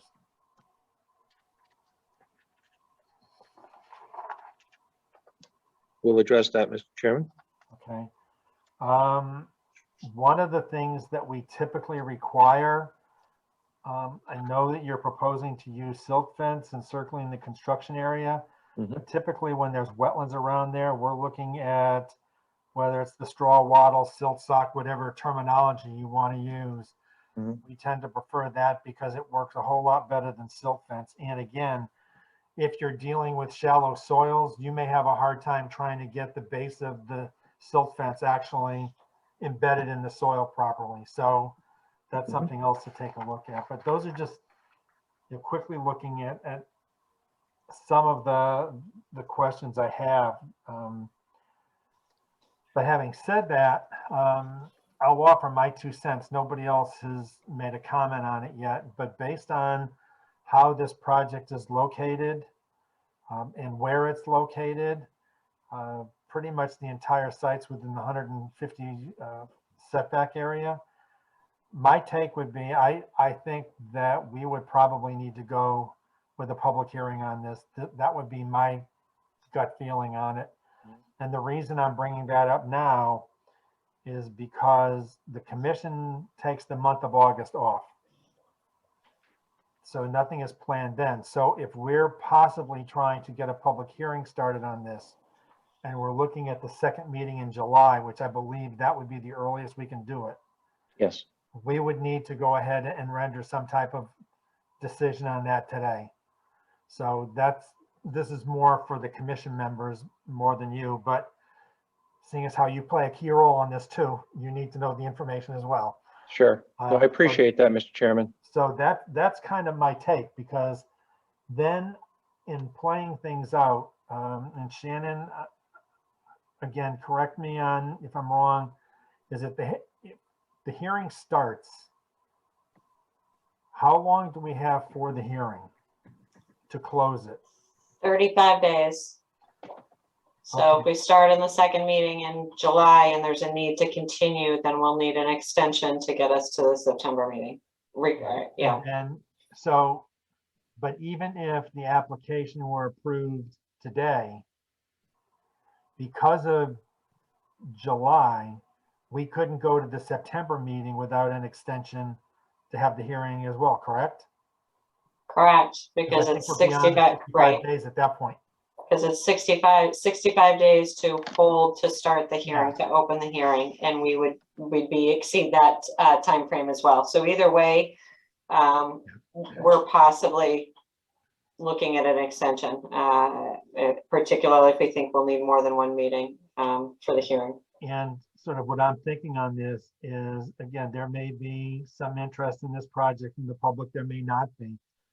But I think to give your team a chance to pull stuff together, and if there are questions from the commission, even after the start of the hearing, and we can still follow up in September if we need to give you guys time to go in and do anything you might need to do. If there's still some unanswered questions that we feel as though it's pretty important to address, it gives you some flexibility as well. So that's kind of what I'm thinking from a timeline perspective.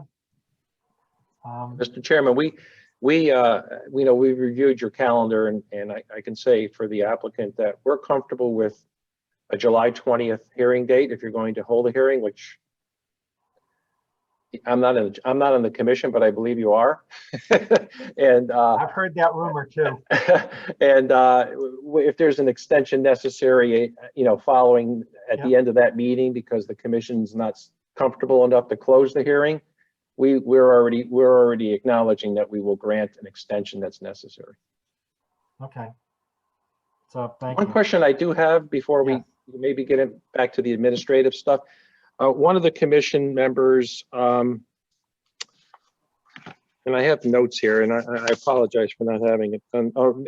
Rich, I'm sorry I don't have the last name, but Rich brought up the idea of mitigation, and in the back of my mind, I've been thinking a little bit while others have spoken. I think if we're going to do any, it would be, the logical place would be try to do something between the wall and the state right of way, there where the outlet is, because that area is all disturbed anyhow.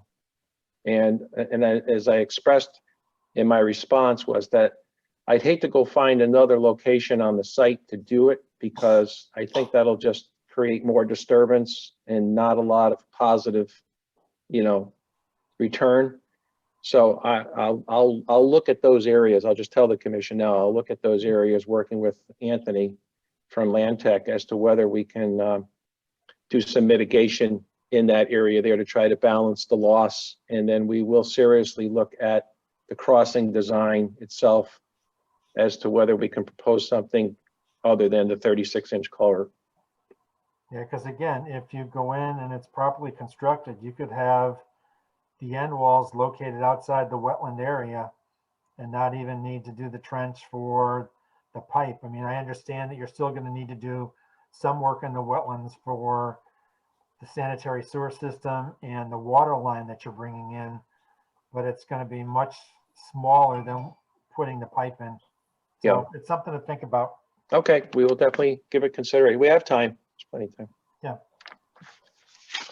All right, so I think with that, I think we've heard a bunch of comments from folks and given you some homework assignments. What I would like to do at this point in time is get a motion to accept the application, which we need to do. So would somebody be willing to go ahead and do that?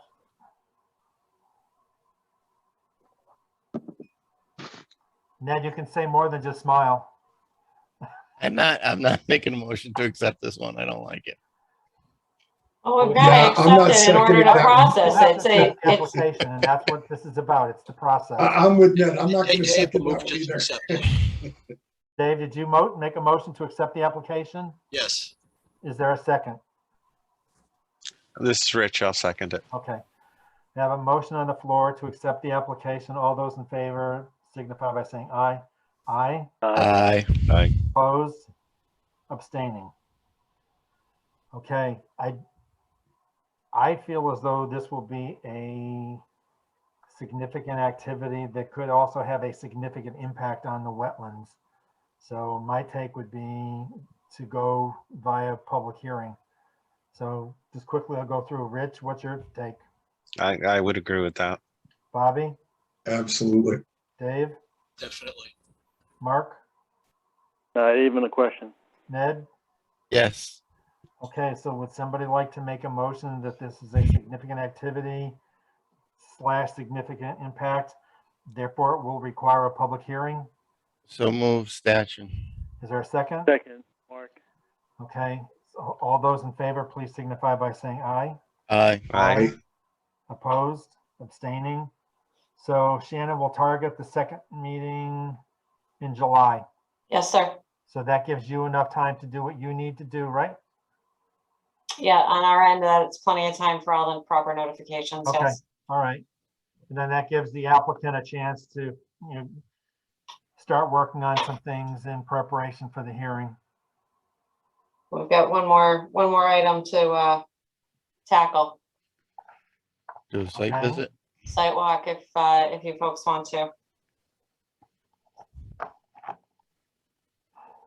And we've got some time. So if there's a general consensus that you want the site walk, then we can figure out the date and time offline.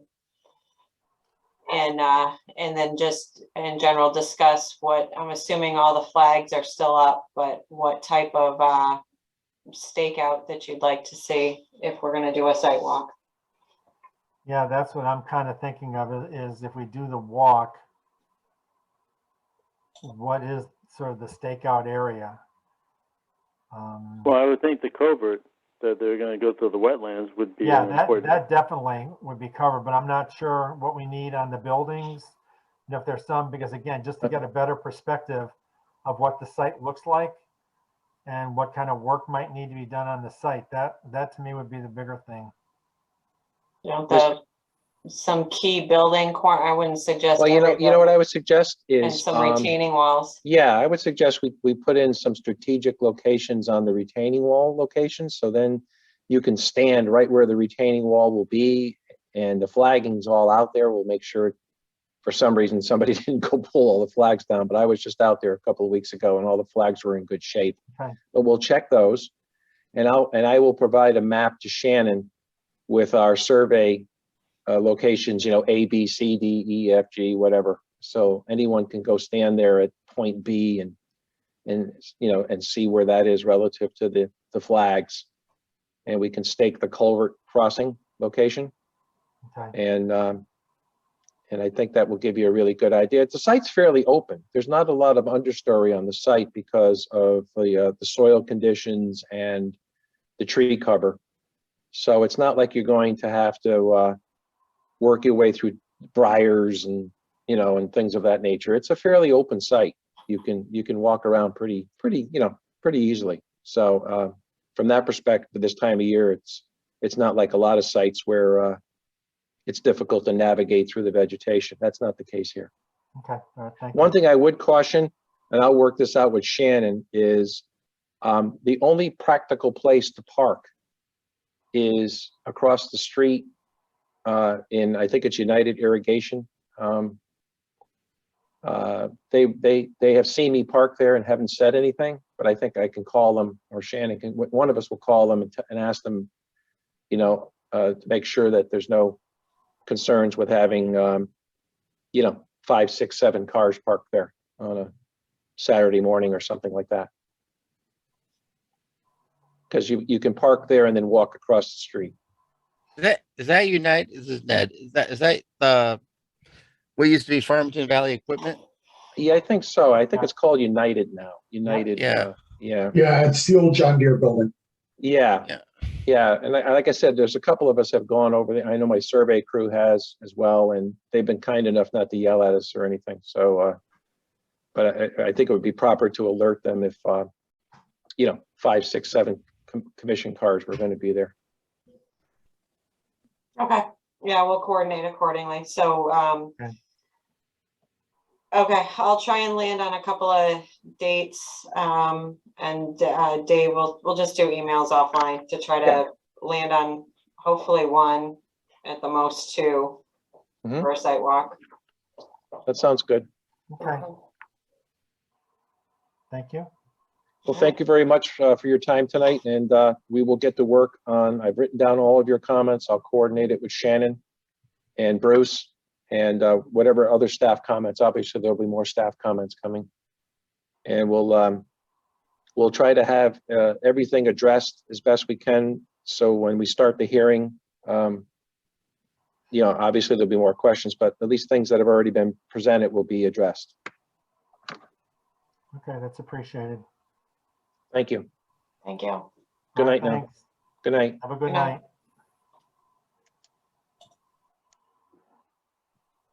So now we're up to old business.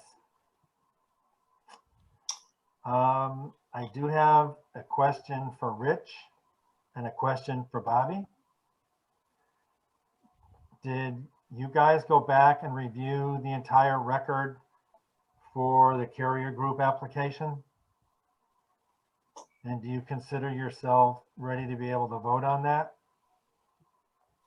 I did slog through the entire 4-hour video recording on That's all it was? maybe I'm optimistic in that, but yes, I did review the record. Okay, so you feel as though that you're able to vote on it, you're familiar with the record. Yes. Bobby, how about you? I'm also like Richard. It was 4 hours, very long 4 hours. But yes, I reviewed it all and I feel competent in voting tonight. Okay, I'm just asking so that I can get that on the record because Correct. I wasn't thrilled about going forward with only 4 people possibly voting. I feel a little bit better having 6 folks. Mr. Chair, just something to consider. We did receive an email from Attorney Hoheb consenting to an extension. And requesting, he's not able to be on the phone this evening. Okay. So he was made, because we knew there were going to be absences, we made him aware of that, and he did put forth in writing the consent to an extension. All right, so I would say maybe let's put this one off then until the next meeting. And this way everybody can go back, take a look at the 2 proposals that were drafted for an approval, denial on the application, see where people feel on it, and maybe have a full 7-member commission to vote on at the next meeting. Okay. And I'll add is that if anyone, as you're reviewing anything, if you are having trouble finding something or have a question, please feel free to reach out to Bruce and I.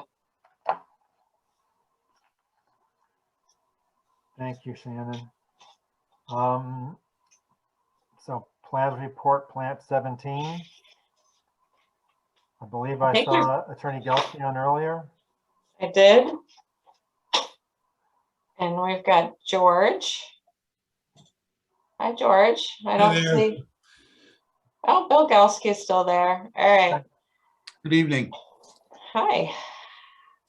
George, you sent something in to Bruce, correct? I did, yeah. That was our full monitoring report of, should we say March, April, May, June. There Okay. was some recommendations based on what we saw. All right. Let me see if I can get this opened up because he's out of the office. I was just going to say, Mr. Majewski's here with me too. can't really get him on the camera, but he's seated next to me. Hi, Shannon. Hi, how you doing, Stanley? Great, thank you. Okay, so we've got, George, I've got your inspection report document and I've got REMA annotated photos. You want both of them open? That's fine. I mean, we could start with the photos, I guess, and then we can go through the report. I try to be as efficient as possible, given the hour. Perfect.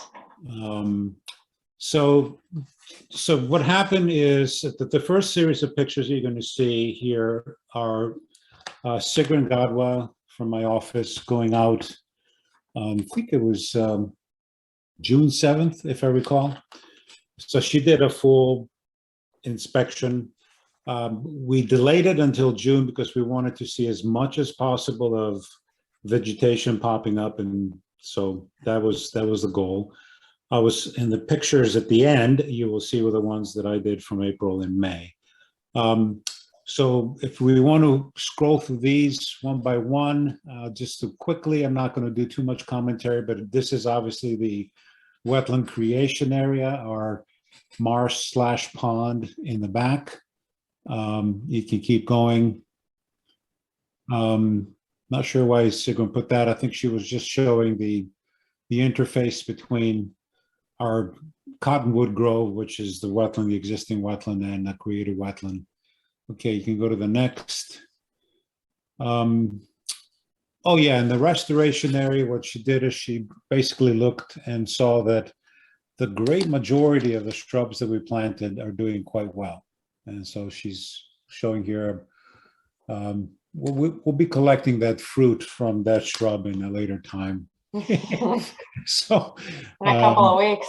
Yeah, probably, maybe a little more, but photo 8 next is just, you might recall that we basically put stakes with reflectors. That's what we found on every shrub. We just wanted to be sure that if we had to do some maintenance, if we had to do some mowing, that we wouldn't compromise those. So those still stay there until such time as they're large enough. Photo 10. Oh yeah, so one of the things that Sigrun saw, which has a dual purpose, is if you recall, to the west of the restoration area, right along the edge of the field, and just into the woody vegetation, there's a swale. It's a dry swale that eventually takes runoff from the field and bleeds it around to the pond after a while. And in that area, because of the fact that it's moist, Sigrun found a whole bunch of sedges that she said, oh, here's a good source of sedges that we can do a little bit of a collection and then put it in the mitigation area, but also saw that there was some, to keep an eye for mugwort and Japanese knotweed, to make sure that this doesn't become a source of subsequent infestation, since we're pretty much doing a pretty good job in getting rid of those two species in the open field. So that was the reason for that. And I think the next picture also shows something similar. Nope, that's the field. Overall, we're pretty happy with what we see out there. Obviously, it's not the warm season grasses, if not completely taken off, because as Sigrun explained in the monitoring report, little blue stem usually starts concentrating on root system and before it starts popping up. I can tell you that's what I've seen from my backyard, where my pool used to be, which is now very sandy, and I have little blue stem in 2 years. So next one. Again, then I think you skipped one. So there's 2 per page. So if you go down, yeah, sorry about that. We're skipping a few, but that's fine. I didn't, okay. So, oh yeah, that's the swale again. Wait. That's fine. I'm like, when I don't get to see them in advance, George, this is what you get. I'm not counting myself here, sorry. Okay. So again, we keep going down, that's fine. That's another one of the swale. The number 14, which is following, just shows you little blue stem that's starting to create a little patches here. That's good. She apologizes for not having the right camera. Here, again, this is the control area. Remember, we had a control, actually, we had several plots. Some of them are very much interest to us and no one else. So this is kind of our little research project. But the one thing that we did see is that the brush hogging was helpful, as it says, to remove certain weeds. And now it's going to serve as a reservoir to populate, hopefully, the rest of the site or portions of the rest of the site. Okay, keep going. Again, just, yeah, keep going. This is just a field. It shows the pile in the back that was moved. These are my pictures from April when not much was going on, but there I was to take a look. 17. This is the, by the way, the sill fence, we had made the recommendation, and I don't know why I didn't catch this earlier. I'm looking there and going, okay, there are frogs on the outside, but there are not frogs on the inside. What's going on? And I'm like, oh yeah, we got a sill fence there. That's a barrier. And they were only coming in from one spot. There were a few in there, but not as many as I would have expected otherwise. So we removed the sill fence completely. There's only one section that you will see in a moment. So if you keep going down to 18, that's another view looking towards the big pond in the background. Again, not much is going on. This is an area that is, if you recall, easterly of the restoration area. You see the sill fence there in the background, top left. And this right in the foreground is the temporary access roadway that we use to get into the creation area, which at some point will be removed. But what that has done, since we didn't put a pipe there, has made this area in front of you here quite wet. Actually, that's where I did have, remember there was a sump in there, a little deeper area. We did find some green frog larvae that survived from last year. So hopefully those will pop out and populate other areas that we care for. Number 20, keep going. This is just an overview of, you see the wetland creation area in the background. You see these areas that have become a little wetter in the front, and then of course the field. And I think I have only two other pictures, or maybe a few more. Oh yeah, this is the restoration area. So, okay, the take home from the restoration area is that the seed mix we put down has a nurse crop, which is Echinoclea criscali, it's barnyard grass, which absolutely took off and smothered everything else. So we're kind of learning that that's probably not a good idea. That's probably one reason. The other reason is that this area had so we say a water amplitude that went up and down a little too much. It might have drawn a few things. So we're keeping an eye on it. And we have some recommendations for making sure that we get some better vegetation. But from the edge going up into the buffer area, that's great. That's wonderful. Going down, so this is in May. So you can see that we're starting to get a little vegetation popping up. We had some volunteers like bud plantain, which is the alisma there, the big leaf one. And this is soft stem bulrush that we planted. Now, let's talk about this area for a second. Ended up, remember we were concerned in the beginning that we weren't going to get enough water in here. Aha, we got more water than we planned it for. So what happened is that anything that was planted as a shrub from the edge of the water up has done well, survived, but unfortunately that's a small percentage, probably about 5 to 10%. As far as the woody vegetation, and with the exception of buttonbush, which loves it in the wetter area, all the other shrubs are basically either struggling, and they might make it, or they're, shall we say, the colloquial toast. So we're going to have to come back in the fall. And now that we know what the hydrology of this thing is, and plant appropriate shrubs, so we have a little more diversity. So that's one of the recommendations. So you can keep going. Again, this is another view, and this reminds me, yeah, keep going. So a couple of invasive species concerns of the creation area. This is Japanese knotweed, and somehow we ended up getting a few resprouts of Japanese knotweed, mostly from little fragments, but you all know all you need is a little fragment, and then that's what you got. So I started pulling them just to see how easy they were, and they were particularly easy. So they're little fragments like that. I'll probably say 35 or 40 of them.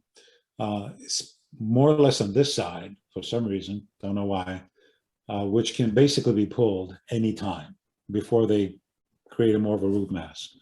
However, if you go to the next picture, and this is the only area that this is from a pre-existing Japanese knotweed patch that we knew was there.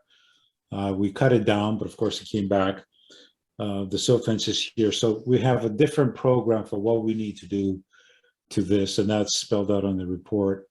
So we're going to have probably a couple of touches here, first mechanical, and if need be, we're going to have to use some spot treatment with triclopyr. And people get all, shall we say, it depends which commission I'm talking to. Some people get it, that sometimes you have to use a chemical treatment after you've expended your mechanical treatment options.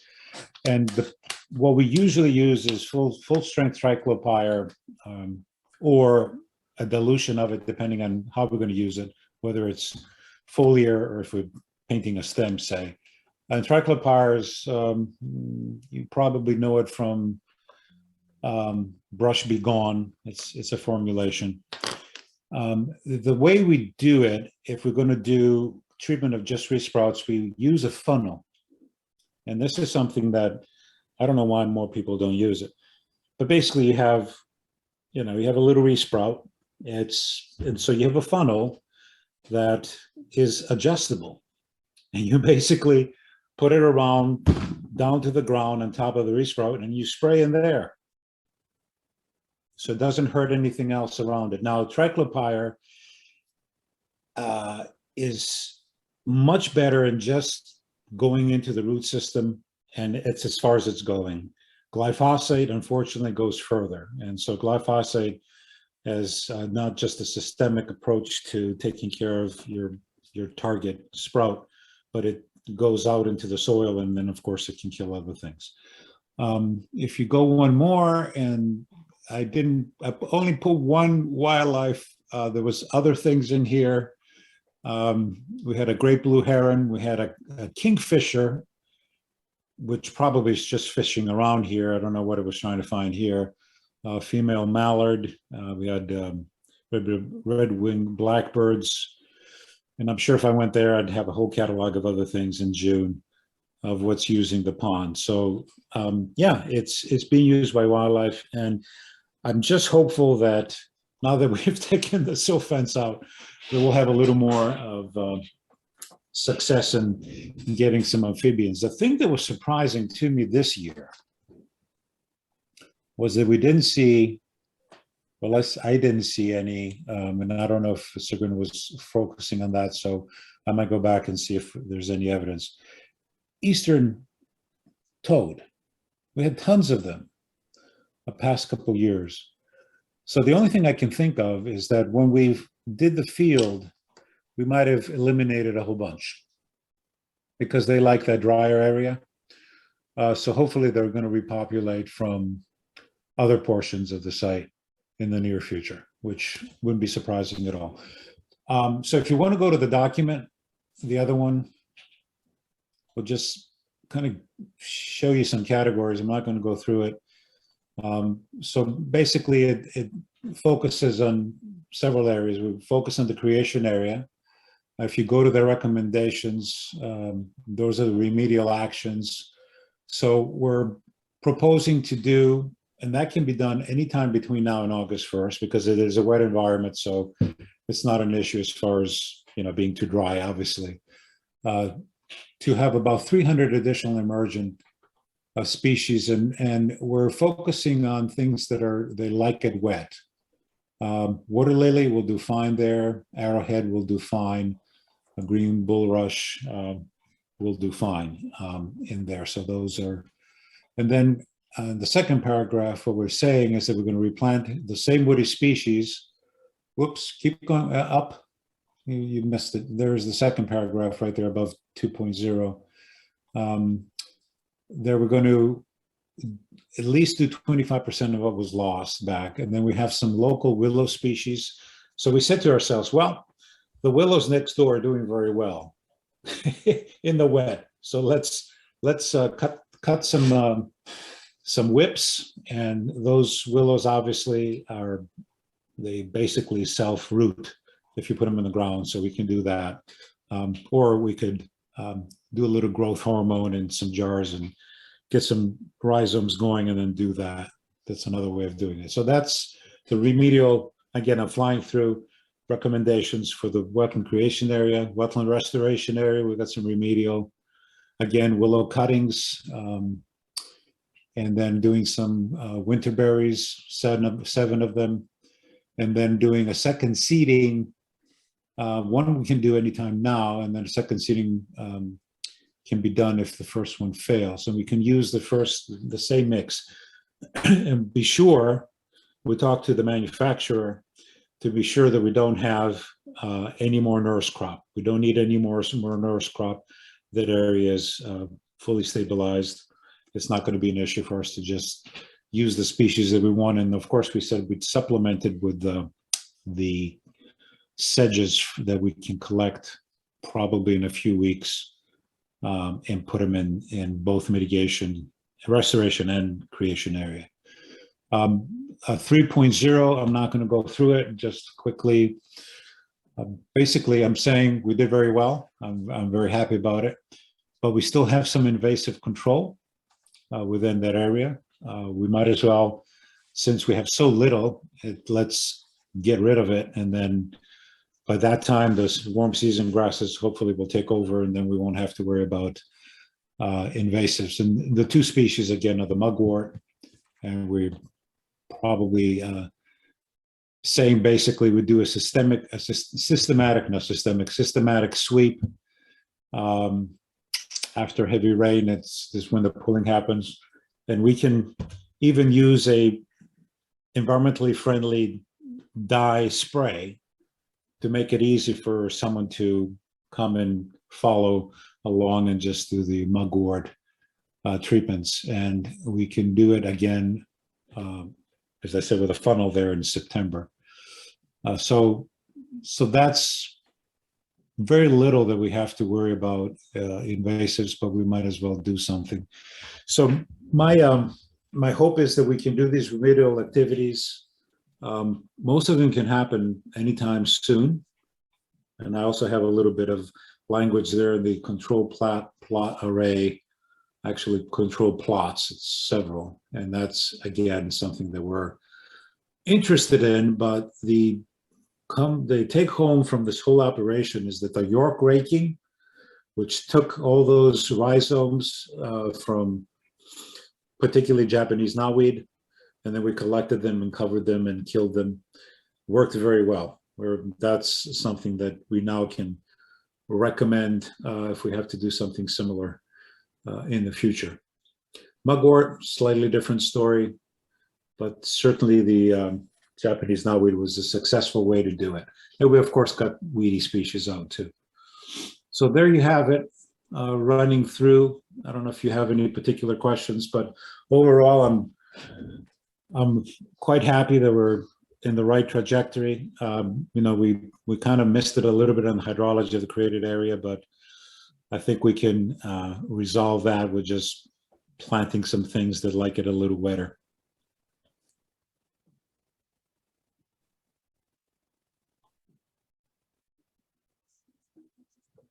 Thanks, George. You're welcome.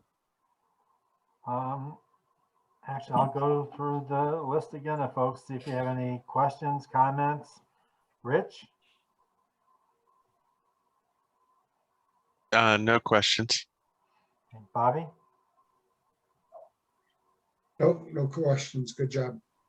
Dave, No questions. Mark, No questions. Ned, Oh, it looks good. you hit the jackpot. I don't have any questions either. Wow. So, but thank you for the update. You know, we'll see how it goes, but it looks as though things are progressing out at the site. I guess actually one question though for you, George. One of the things you were talking about is there's still was like the temporary road out there that's being Yes. used. What's the ultimate plan for that? Any ideas? I haven't even thought about it yet. As far as I'm concerned, that can be removed at any time. We don't need it for access for any remedial work. We're not going to be getting machinery back there. Anything that we plant, we can basically bring in by hand. Okay. All right, Shannon, I don't know if you have any comments you want to make on it or not. No, I think this is great. This is yeah, I think the only thing I would agree, George, hopefully the amphibians find us next breeding season. But other than that, I think, you know, you can't do anything about the hydrology, right? That was an interesting turn of events last year, and getting 25 inches of rain in the summer surely kind of kicked that off in a very interesting fashion for us. So It did indeed. but no, I think this is great. Just keep us posting on the timing of the remediation, and maybe next time you're headed out, just give me a ring. I'd like to spend since the spring, I think, since I've been on the property. So I'd like to take a walk every so often. Probably we'll be doing something in the next couple of weeks, just to see if anything has arrived now that we've removed the silt fence. And once the remedial activities take place for the summer, we'll probably have another report for the commission, say September, when you folks get back. Okay. Thank you. That sounds fair. Thank you. You're welcome. Thank you. Thank you all. Thank you. Thank you. Thank you. Thank you for calling in. Have a good night. We don't need to say. Good night. So we're done on this one. So now we get to vote on approval of the minutes for June 1st, 2022 wetlands meeting. Get a motion for that? So moved, Ned. Is there a second? Dave will second. Have a motion to approve the wetland minutes of June 1st, 2022. All those in favor, please signify by saying aye. Aye. Aye. Opposed? Abstaining? It's Rich, I'll abstain. Okay. I've got about 9:17. So we'll close the wetlands portion of the meeting and go to the conservation side of things. And there's no land acquisition committee report because they're now meeting once a quarter. Oh, okay. So do you have anything, Shannon, for conservation?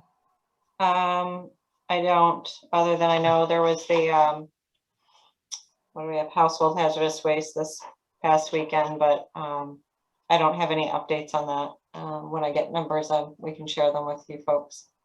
Okay. But I think everything else is quiet at the moment. We've got our own things we're dealing with in the office at the moment. Okay, so then can I get a motion to approve the June 1st, 2022 Conservation Commission meeting minutes? So move, Mark. Is there a second? Second, Ned. Okay, have a motion to approve the minutes of June 1st, 2022 Conservation Commission meeting. So all those in favor, please signify by saying aye. Aye. Aye. Opposed? Abstaining? Rich abstaining. Okay. So I guess I will say, have a good evening, folks.